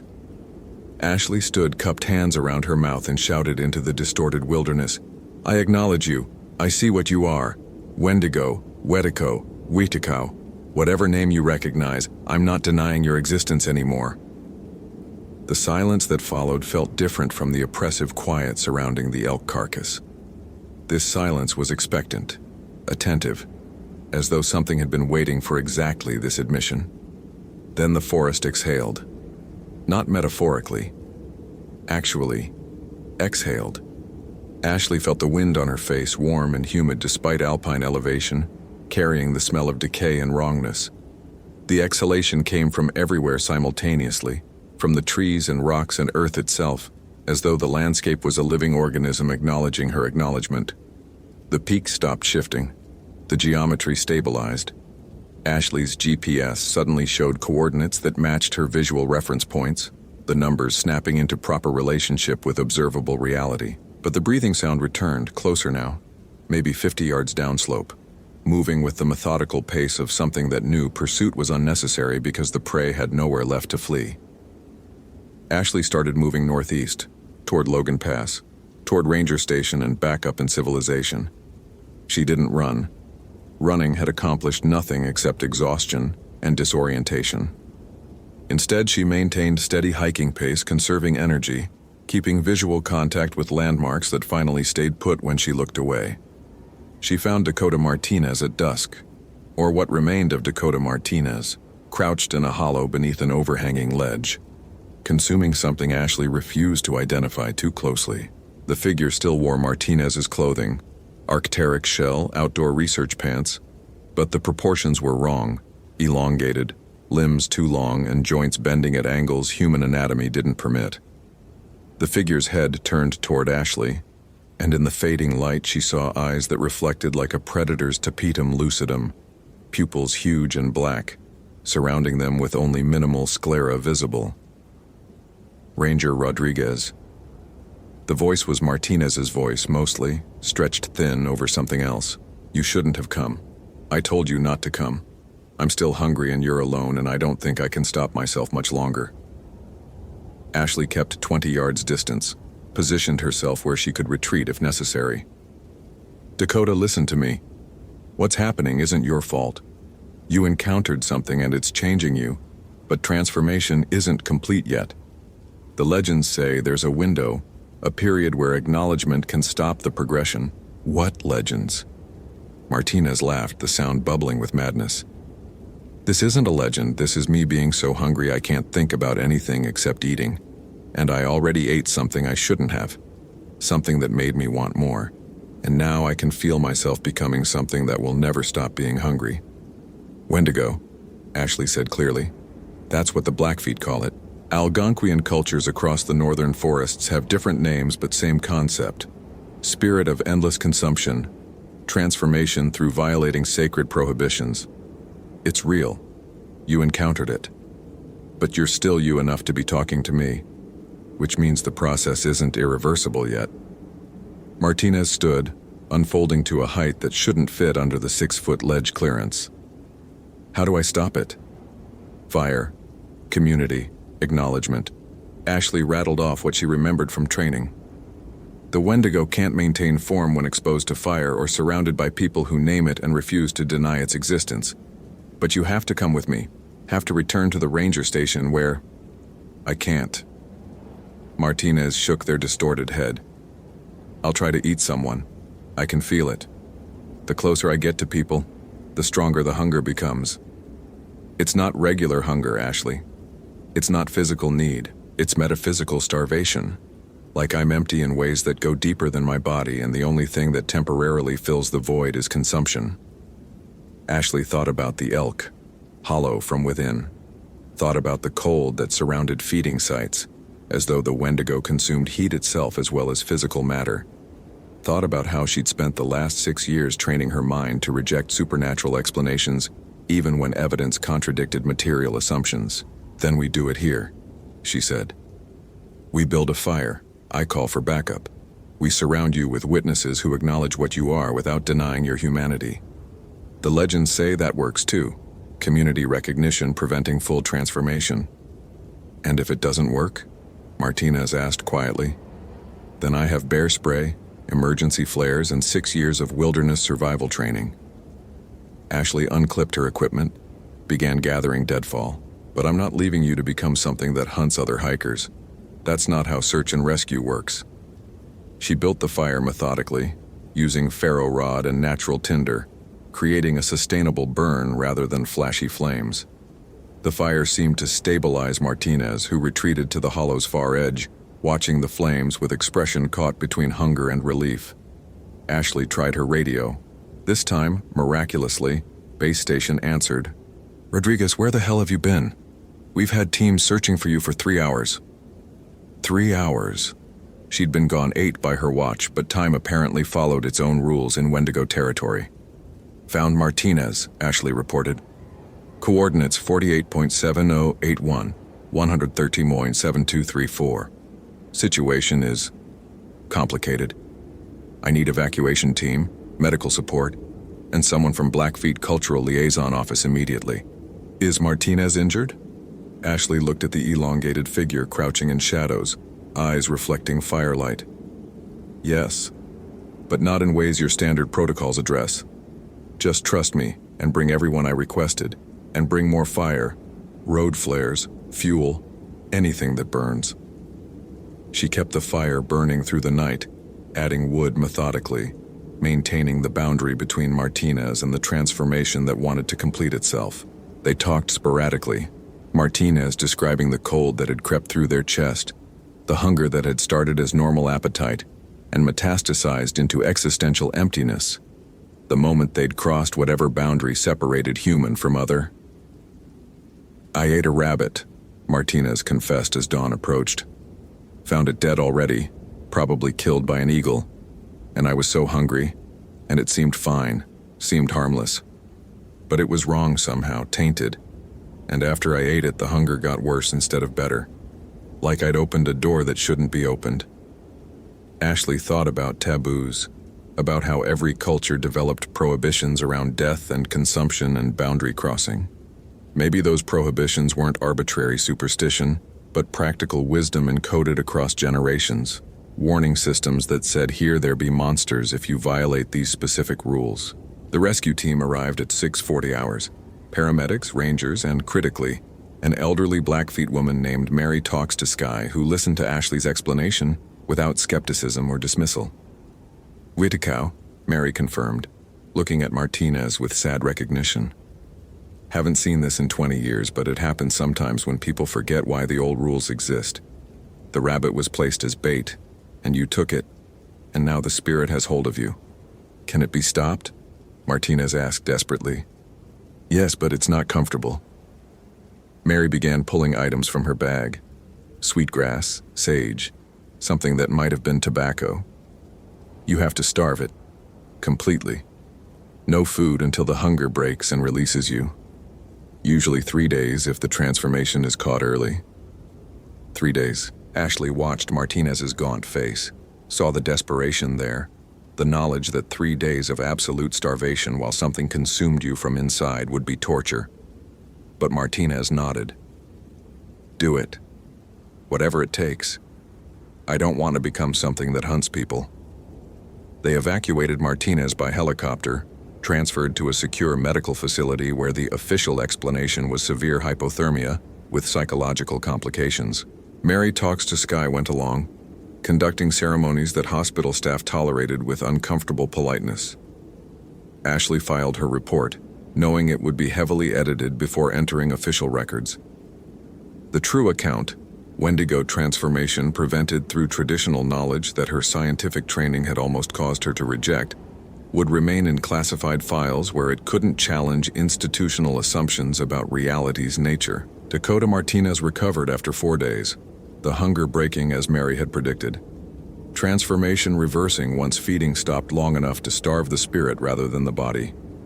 The official explanation remained hypothermia and temporary psychosis. Everyone pretended to believe it. Ashley returned to duty after 3 days mandatory leave.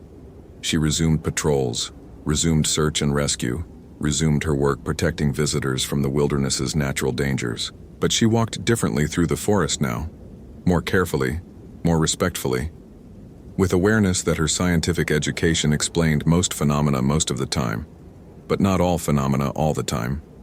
That indigenous knowledge wasn't quaint folklore but functional field guide to dangers her culture had deliberately forgotten. She carried traditional offerings now, tobacco, sage, and left them at certain sites where the forest felt different, where the boundaries between ordinary and extraordinary wore thin. The other rangers noticed but didn't comment, and Ashley didn't explain. Some lessons couldn't be taught through academic training. Some truth required direct experience, required confrontation with impossibility, required the humility to acknowledge that your worldview might have gaps where ancient wisdom still applied. She never found the hollow elk carcass when she returned to document it. The site showed no evidence of disturbed remains, no temperature inversions, nothing but ordinary forest doing ordinary forest things. But Ashley knew what she'd seen, knew what Dakota Martinez had almost become, knew that scientific skepticism, taken too far, became its own form of dangerous ignorance. And sometimes, on quiet patrols when the forest went too silent and the temperature dropped without meteorological cause, Ashley heard breathing in the distance. Slow, patient, hungry. She acknowledged it, named it, refused to pretend everything was explainable through materialist frameworks, and the breathing always retreated, having heard the only thing it really wanted, someone willing to admit it was real. Hope you felt genuine terror. If you appreciate authentic horror rooted in real folklore, consider following for more stories. Which moment scared you most? Share your theory about what happened.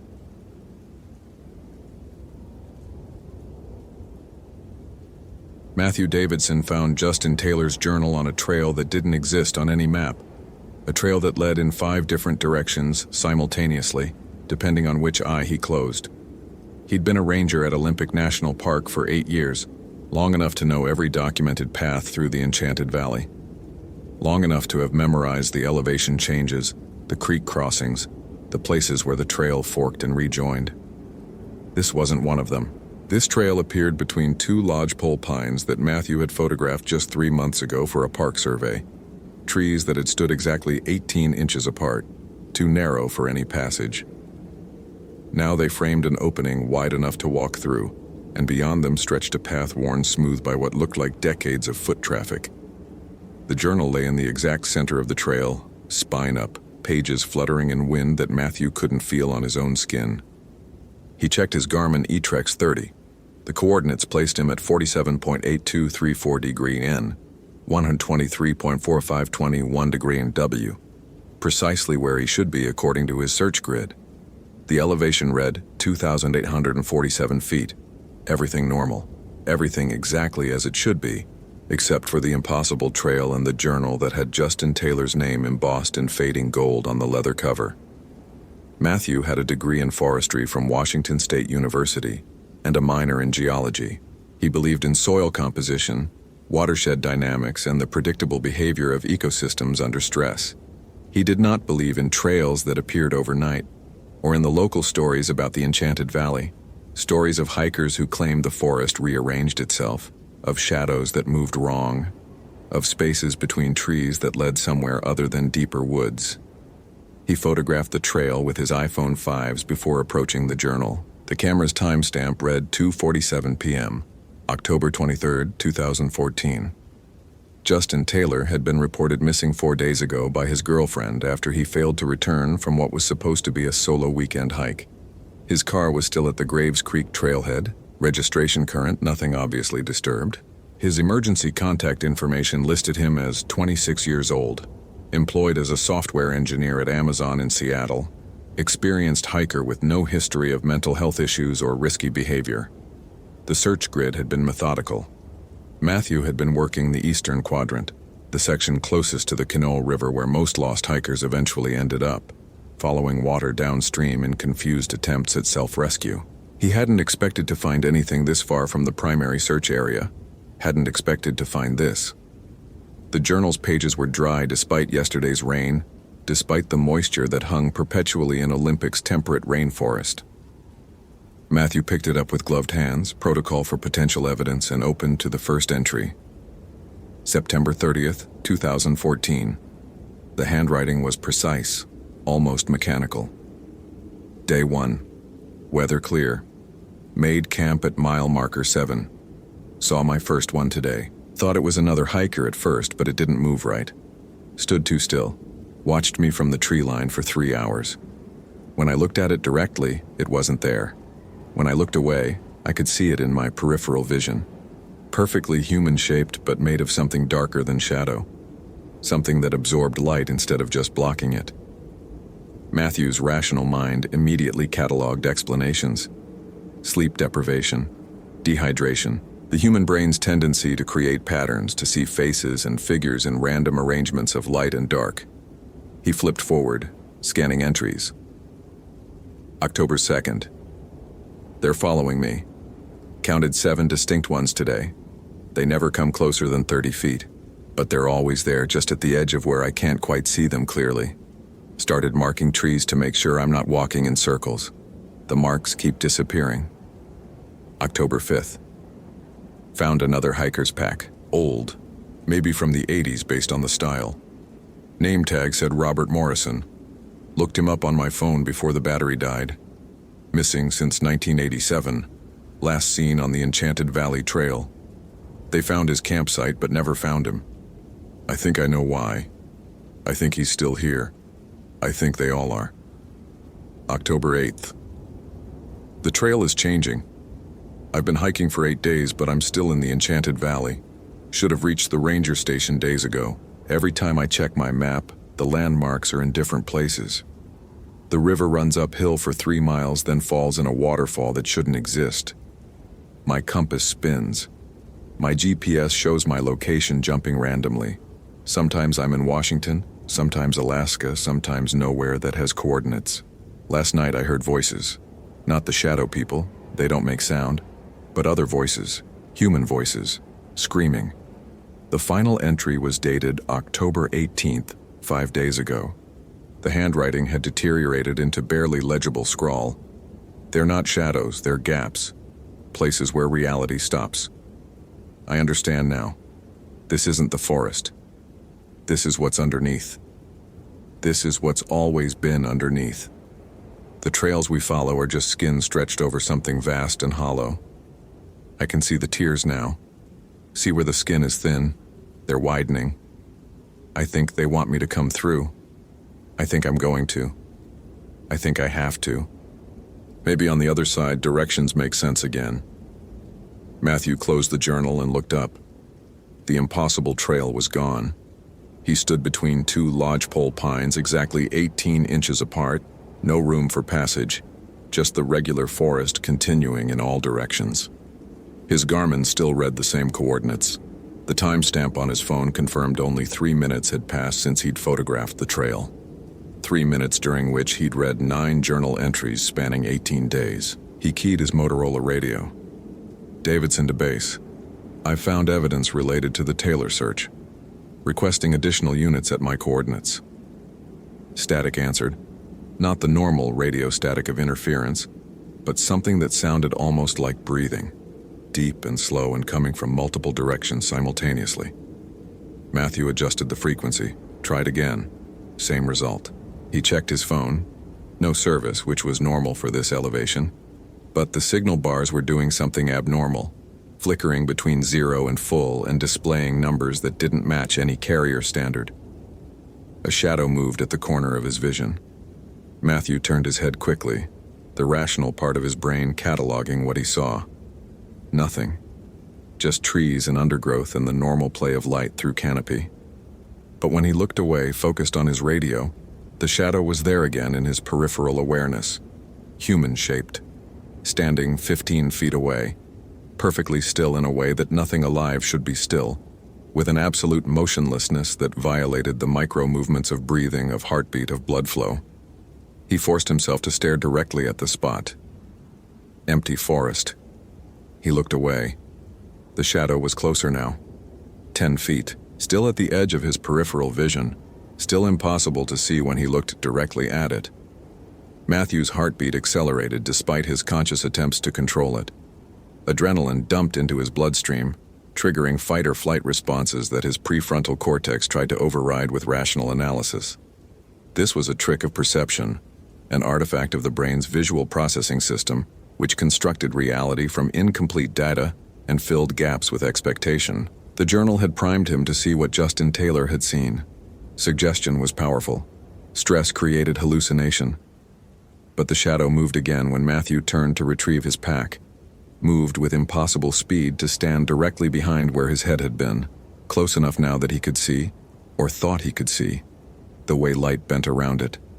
Not blocked or reflected, but actively consumed, pulled inward toward some center that wasn't quite located in three-dimensional space. Matthew walked, kept his eyes forward, navigated by memory and the trail markers he knew were real. His GPS guided him back toward base camp, the coordinates updating normally now. He didn't look at his peripheral vision, refused to acknowledge what might or might not be following. By the time he reached the ranger station 2 hours later, the sun had dropped behind the Olympic Mountains, and the forest had filled with the thick gray twilight that preceded full darkness. 3 other rangers were gathered around the communications desk, all of them looking at the same thing Matthew had been avoiding thinking about for the past hour, the wall map showing the search grid. Ranger Lisa Hoffman spoke first. "We have a problem." She was 53, had worked Olympic for 2 decades, carried herself with the competence of someone who'd performed thousands of rescues. Her hand shook slightly as she pointed to the map. 6 hikers reported missing from this valley since 1982, all experienced, all carried proper equipment. 5 were never found. The 6th walked out of the forest 3 weeks after he disappeared, 60 miles from where he went in, with no memory of the time between. "Robert Morrison," Matthew said, and saw Lisa's eyes sharpen. "You found something." Matthew placed Justin Taylor's journal on the desk. "Read the October 5th entry." While Lisa read, Matthew pulled up the park's historical records on the computer. The search was easier than it should have been. Someone had already compiled a file titled Enchanted Valley Disappearances, last modified 3 months ago by a user account belonging to Ranger Thomas Webb, who'd retired in June after 30 years of service. Matthew had met him twice, remembered him as gruff and dismissive of what he called tourist superstition. The file was extensive, 47 pages of incident reports, witness statements, and Webb's personal notes. The earliest case dated to 1952, a geological surveyor named Patricia Henderson, who'd been mapping the valley. Her equipment was found, including her field notebooks, showing increasingly erratic data, elevation measurements that didn't match topographic surveys, compass readings pointing to multiple norths, sketches of landmarks that didn't exist. The last entry read, "The shadows are moving wrong. They're not following the light source. They're moving toward me." 1967. 3 hikers disappeared together. Their campsite was found intact, meals still warm in bowls, all gear accounted for. No signs of struggle or animal activity. One tent had a journal inside describing figures made of absence that stood in places where space seemed to fold in on itself. 1982. Robert Morrison, the name from Justin Taylor's journal. Official report stated he walked out of the forest disoriented and dehydrated, but physically unharmed. Webb's personal notes included a different story, an off-the-record interview where Morrison claimed he'd spent 3 weeks in between, his phrase, walking through forests that didn't follow normal geometry, where the same landmarks appeared at different elevations, where day and night cycled irregularly, sometimes lasting hours, sometimes minutes, where shadows moved independently of their casting objects. 1994, a park ranger named David Chen. His body was eventually found, officially attributed to a fall. Webb's notes questioned this. Chen was experienced climber. Fall location doesn't match injury pattern. Skin showed unusual discoloration, patches of extreme pallor as if light had been pulled out of tissue itself. Autopsy noted abnormally low vitamin D levels despite sun exposure. Request for further investigation denied. The pattern continued. Every 7 to 9 years, always in the Enchanted Valley, always experienced hikers or rangers who understood the wilderness, never groups larger than 3.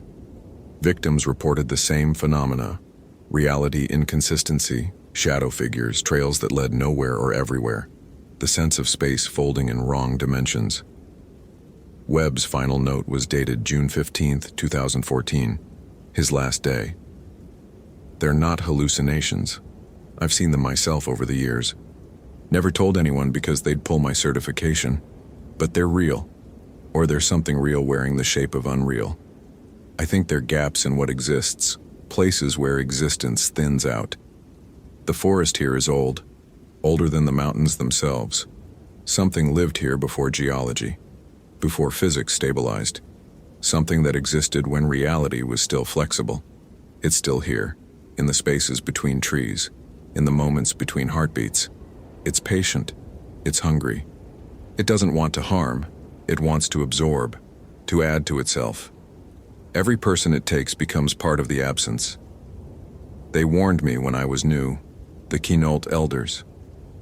They have stories about the hollow places, about people who walk into the forest and become part of the nothing. I didn't believe them. I believe them now. I'm retiring before it decides I've been here too long. Matthew looked up from the computer to find all 3 rangers watching him. Lisa spoke quietly. Tom showed me that file before he left. Told me to read it if anyone else went missing here. I thought he'd lost it. 30 years in the woods, you see things. Brain makes up stories. I thought that's what it was.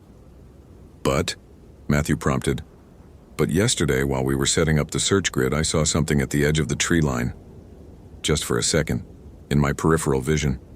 Human-shaped, but wrong. Made of something that wasn't quite darkness. Thought I was tired seeing things.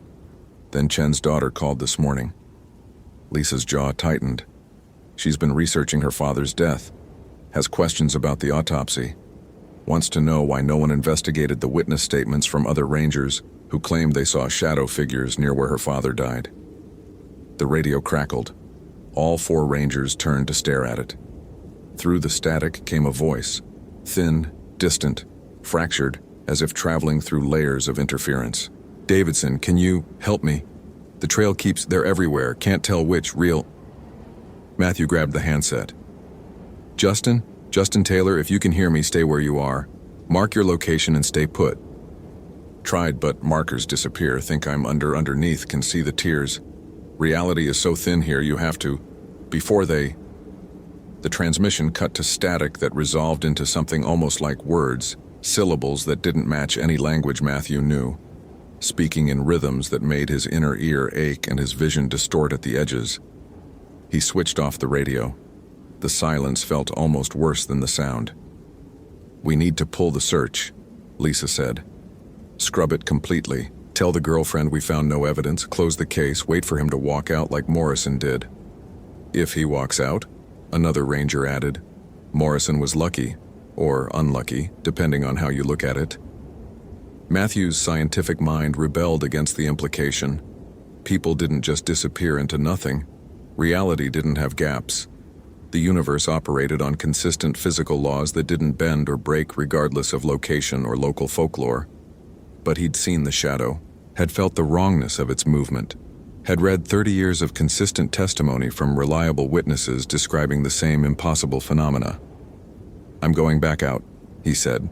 Matthew, with proper equipment, real-time GPS logging, multiple cameras including thermal imaging, everything documenting simultaneously.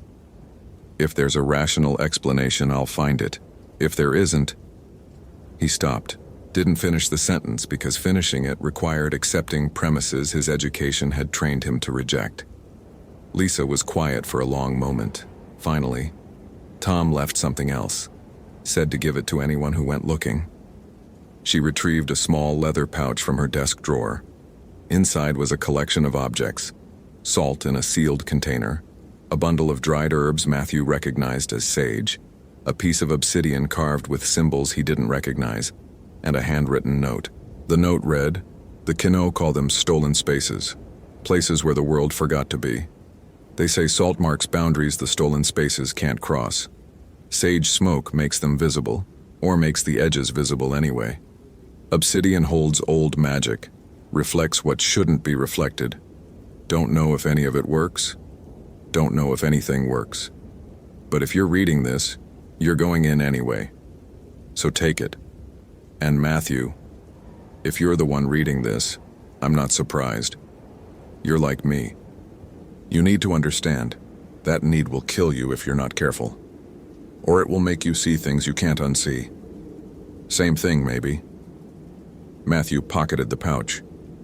"I need to prep. Leaving at first light." He didn't sleep that night.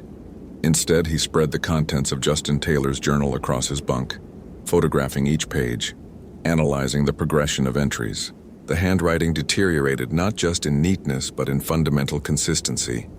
Letters that changed size mid-word, lines that curved impossibly around the page margins, a final entry whose text seemed to shift slightly every time Matthew looked away and back again, as if the words themselves couldn't decide what they wanted to say.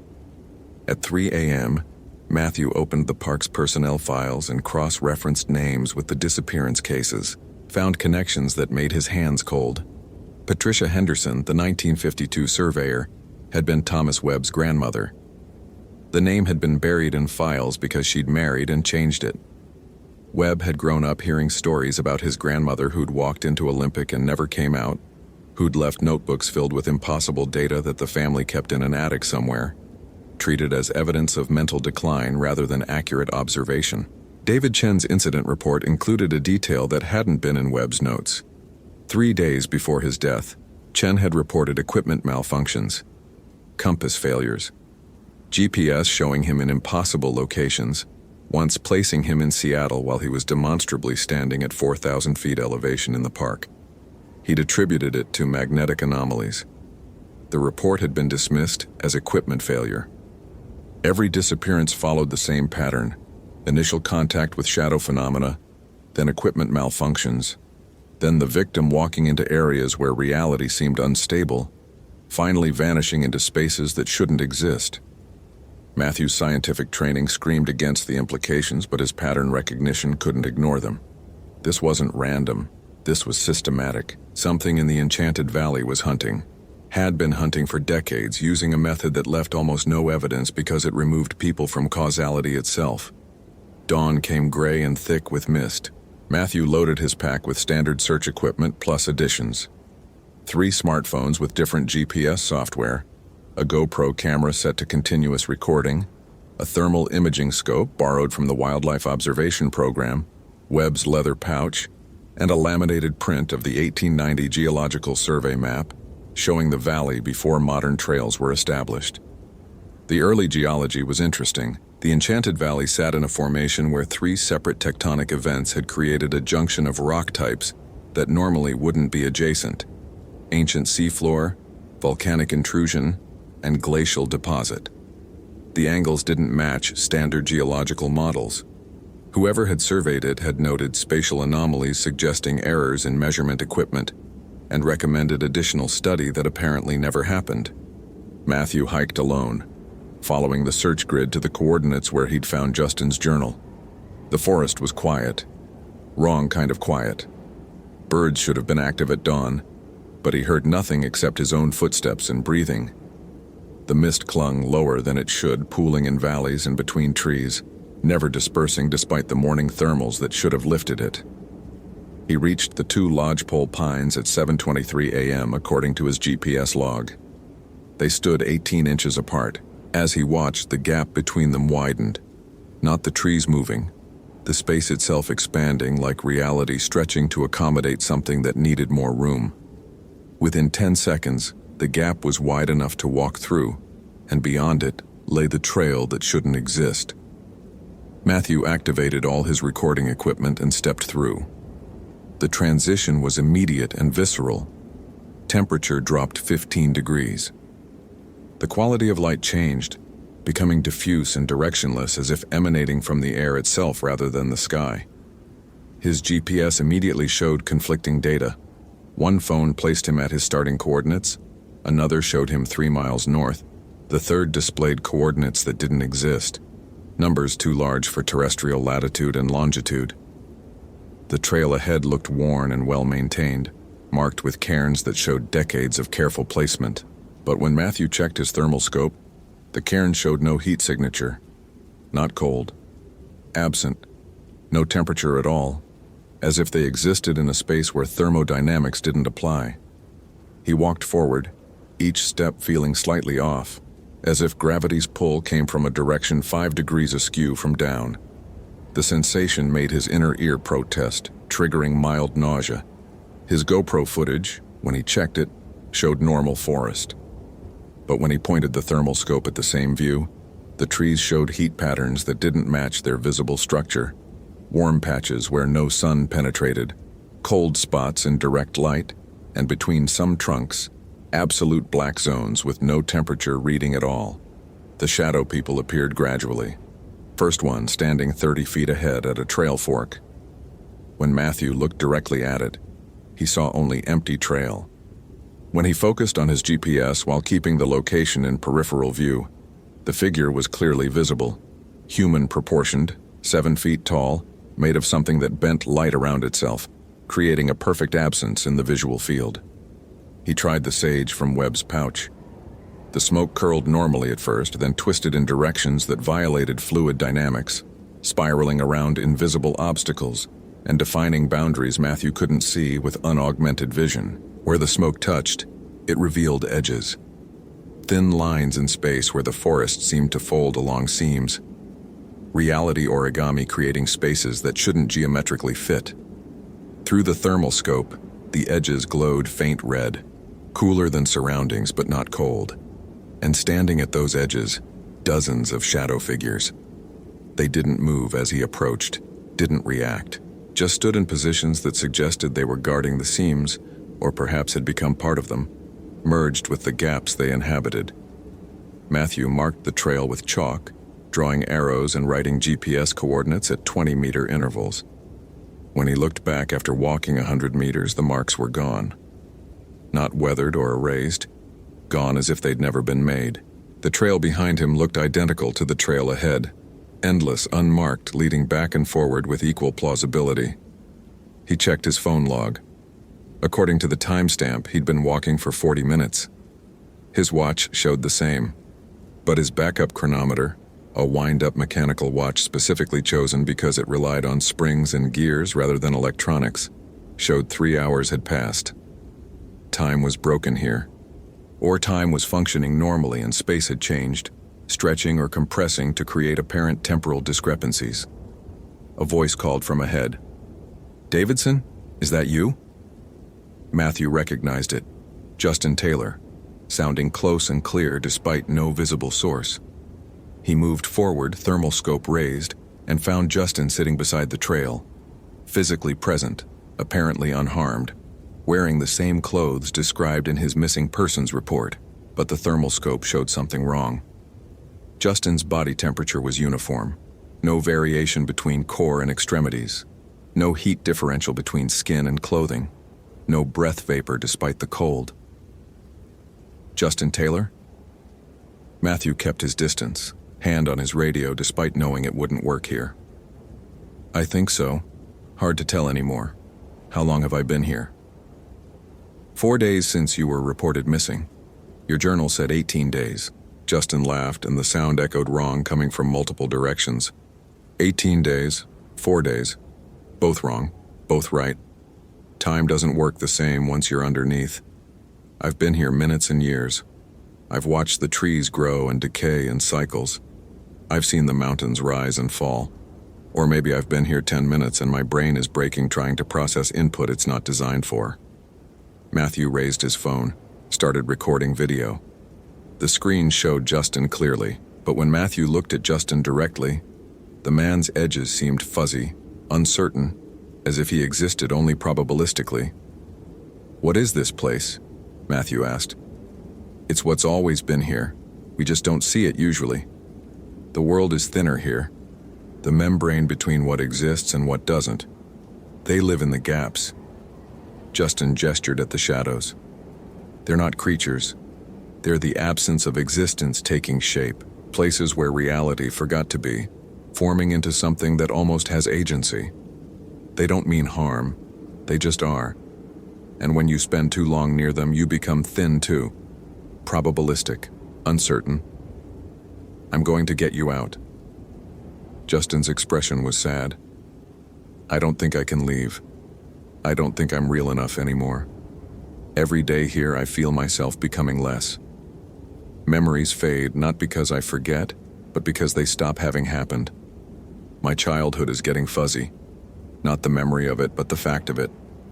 I'm being erased backward through time. Soon I'll be like them. Just a shape that used to be someone, standing guard at the places where existence tears." Matthew's rational mind finally broke. Not shattered, but bent, reorganizing itself around new axioms. Reality was local. Physics was consensus. The universe ran on rules that could be violated in spaces where those rules had never been properly established. This valley was old, older than the mountains. It remembered or failed to remember a time before matter and energy had settled into stable patterns. "The journal," Matthew said. "Your final entry. You wrote that you understood, that you were going through. I went to see what was on the other side of the tears, found out there's no other side. Just more gap. Infinite absence. I'm standing in it now. So are you. We're having this conversation inside nothing, inside the space between spaces. When you leave, if you can leave, I'll still be here. Part of the static. Part of what doesn't exist." The shadow figures moved closer, not walking but appearing in new positions, their geometry allowing them to traverse distance without crossing the space between. They surrounded Matthew and Justin, dozens of them forming a circle that pulsed with non-existence. Matthew pulled out the obsidian from Webb's pouch, threw it. When he held it up and looked through its polished surface, he saw the truth. The valley wasn't a place. It was a wound. A gap in the fabric of reality where the universe had failed to completely form, leaving a pocket of protospace where existence remained uncertain. The shadow people were echoes of everyone who'd ever gotten lost here, probabilistic ghosts gradually losing coherence as their past dissolved. And he could see himself beginning to fade. His hands looked translucent when viewed through the obsidian, his own past becoming uncertain. If he stayed, he'd become like Justin, like all the others, standing guard at the edges of nothing until even the memory of having been someone dissolved completely. Matthew ran. Not back the way he'd come. That trail led nowhere now, but perpendicular to the logic that had brought him here. He ran across the fold lines he could see through the sage smoke, through the gaps the thermal scope showed as absolute zero, through the spaces where the shadow figures stood guard. Some tried to stop him, or maybe they tried to incorporate him, to add him to their chorus of absence. He felt their touch like cold fire, like the sensation of limbs falling asleep and waking up simultaneously, like the moment between existing and not. He broke through. The transition was violent. Gravity reasserted itself with full force, dropping him to his knees. Temperature surged back to normal. His ears popped as air pressure stabilized. All 3 GPS units on his phones locked onto the same coordinates: 47.8234 degree N, 123.4521 degree W, the same position where he'd entered. Matthew looked at his watch. 7:24 a.m. 1 minute had passed. His mechanical chronometer showed 2:13 p.m., 7 hours in a space that had lasted 1 minute. His GoPro had recorded nothing. The video jumped from him stepping between the pines to him stumbling back through with no frames captured in between. But his body knew. His muscles ached from hours of hiking. His water supply was depleted. And in his hand, he held something that hadn't been there before. A small object made of the same material as the shadow figures. Solid absence given form. It was cold beyond any physical cold, pulling heat from his palm without itself warming. Behind him, the gap between the lodgepole pines narrowed to 18 inches. Through that gap, barely visible, Matthew saw Justin Taylor standing motionless among the shadow figures, watching, already becoming translucent, already forgetting he'd ever been real. Matthew radioed base. This time it worked. Davidson to station. No sign of Taylor. Recommend closing active search. I don't think we'll find him. The official report attributed Justin Taylor's disappearance to the same causes as others before him. Lost. Succumbed to elements. Body likely displaced by predation or water. Case closed pending discovery of remains. Matthew didn't write about what he'd actually found. Didn't mention the spaces between spaces or the shadow figures or Justin's transformation into uncertainty. Instead, he filed Thomas Webb's documentation under historical interest and archived the leather pouch in his personal locker. But he kept the object he'd brought back, the piece of solid absence. At night, he'd hold it and feel its impossible cold, and through it he could see himself becoming slightly translucent, his own existence growing uncertain. He'd spent too long in the gap. Part of him was still there, would always be there, standing at the edges with the others. Sometimes on patrol, Matthew saw figures at the edge of his vision, shadow-shaped, watching. He never looked directly at them, didn't need to. He understood now what they were. Not monsters or ghosts, but echoes of people who'd walked too close to where reality ended, who'd seen the tears in existence and couldn't unsee them. The Enchanted Valley continued to claim hikers. Once every 7 to 9 years, someone would walk into the forest and find the trails that led between. Matthew documented each case meticulously, adding to Webb's files, building a record that future rangers would find and struggle to believe until they too saw the shadows moving wrong.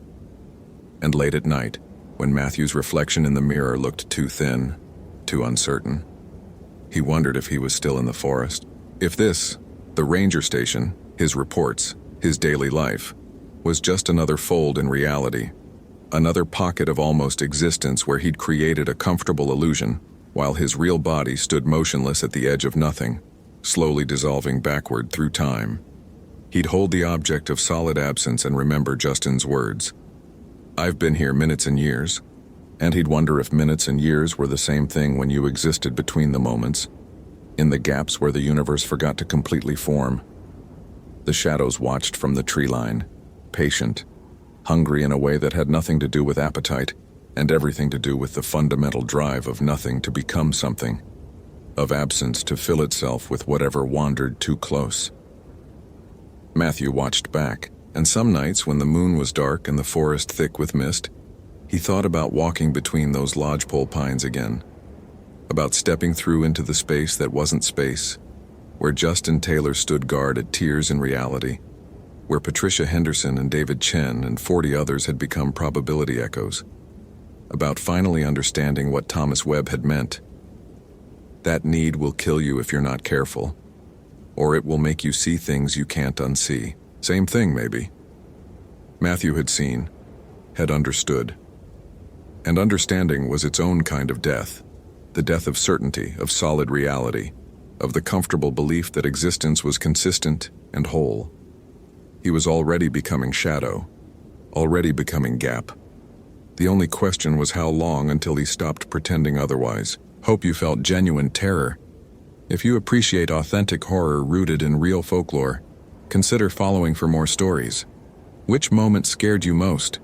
Share your theory about what happened.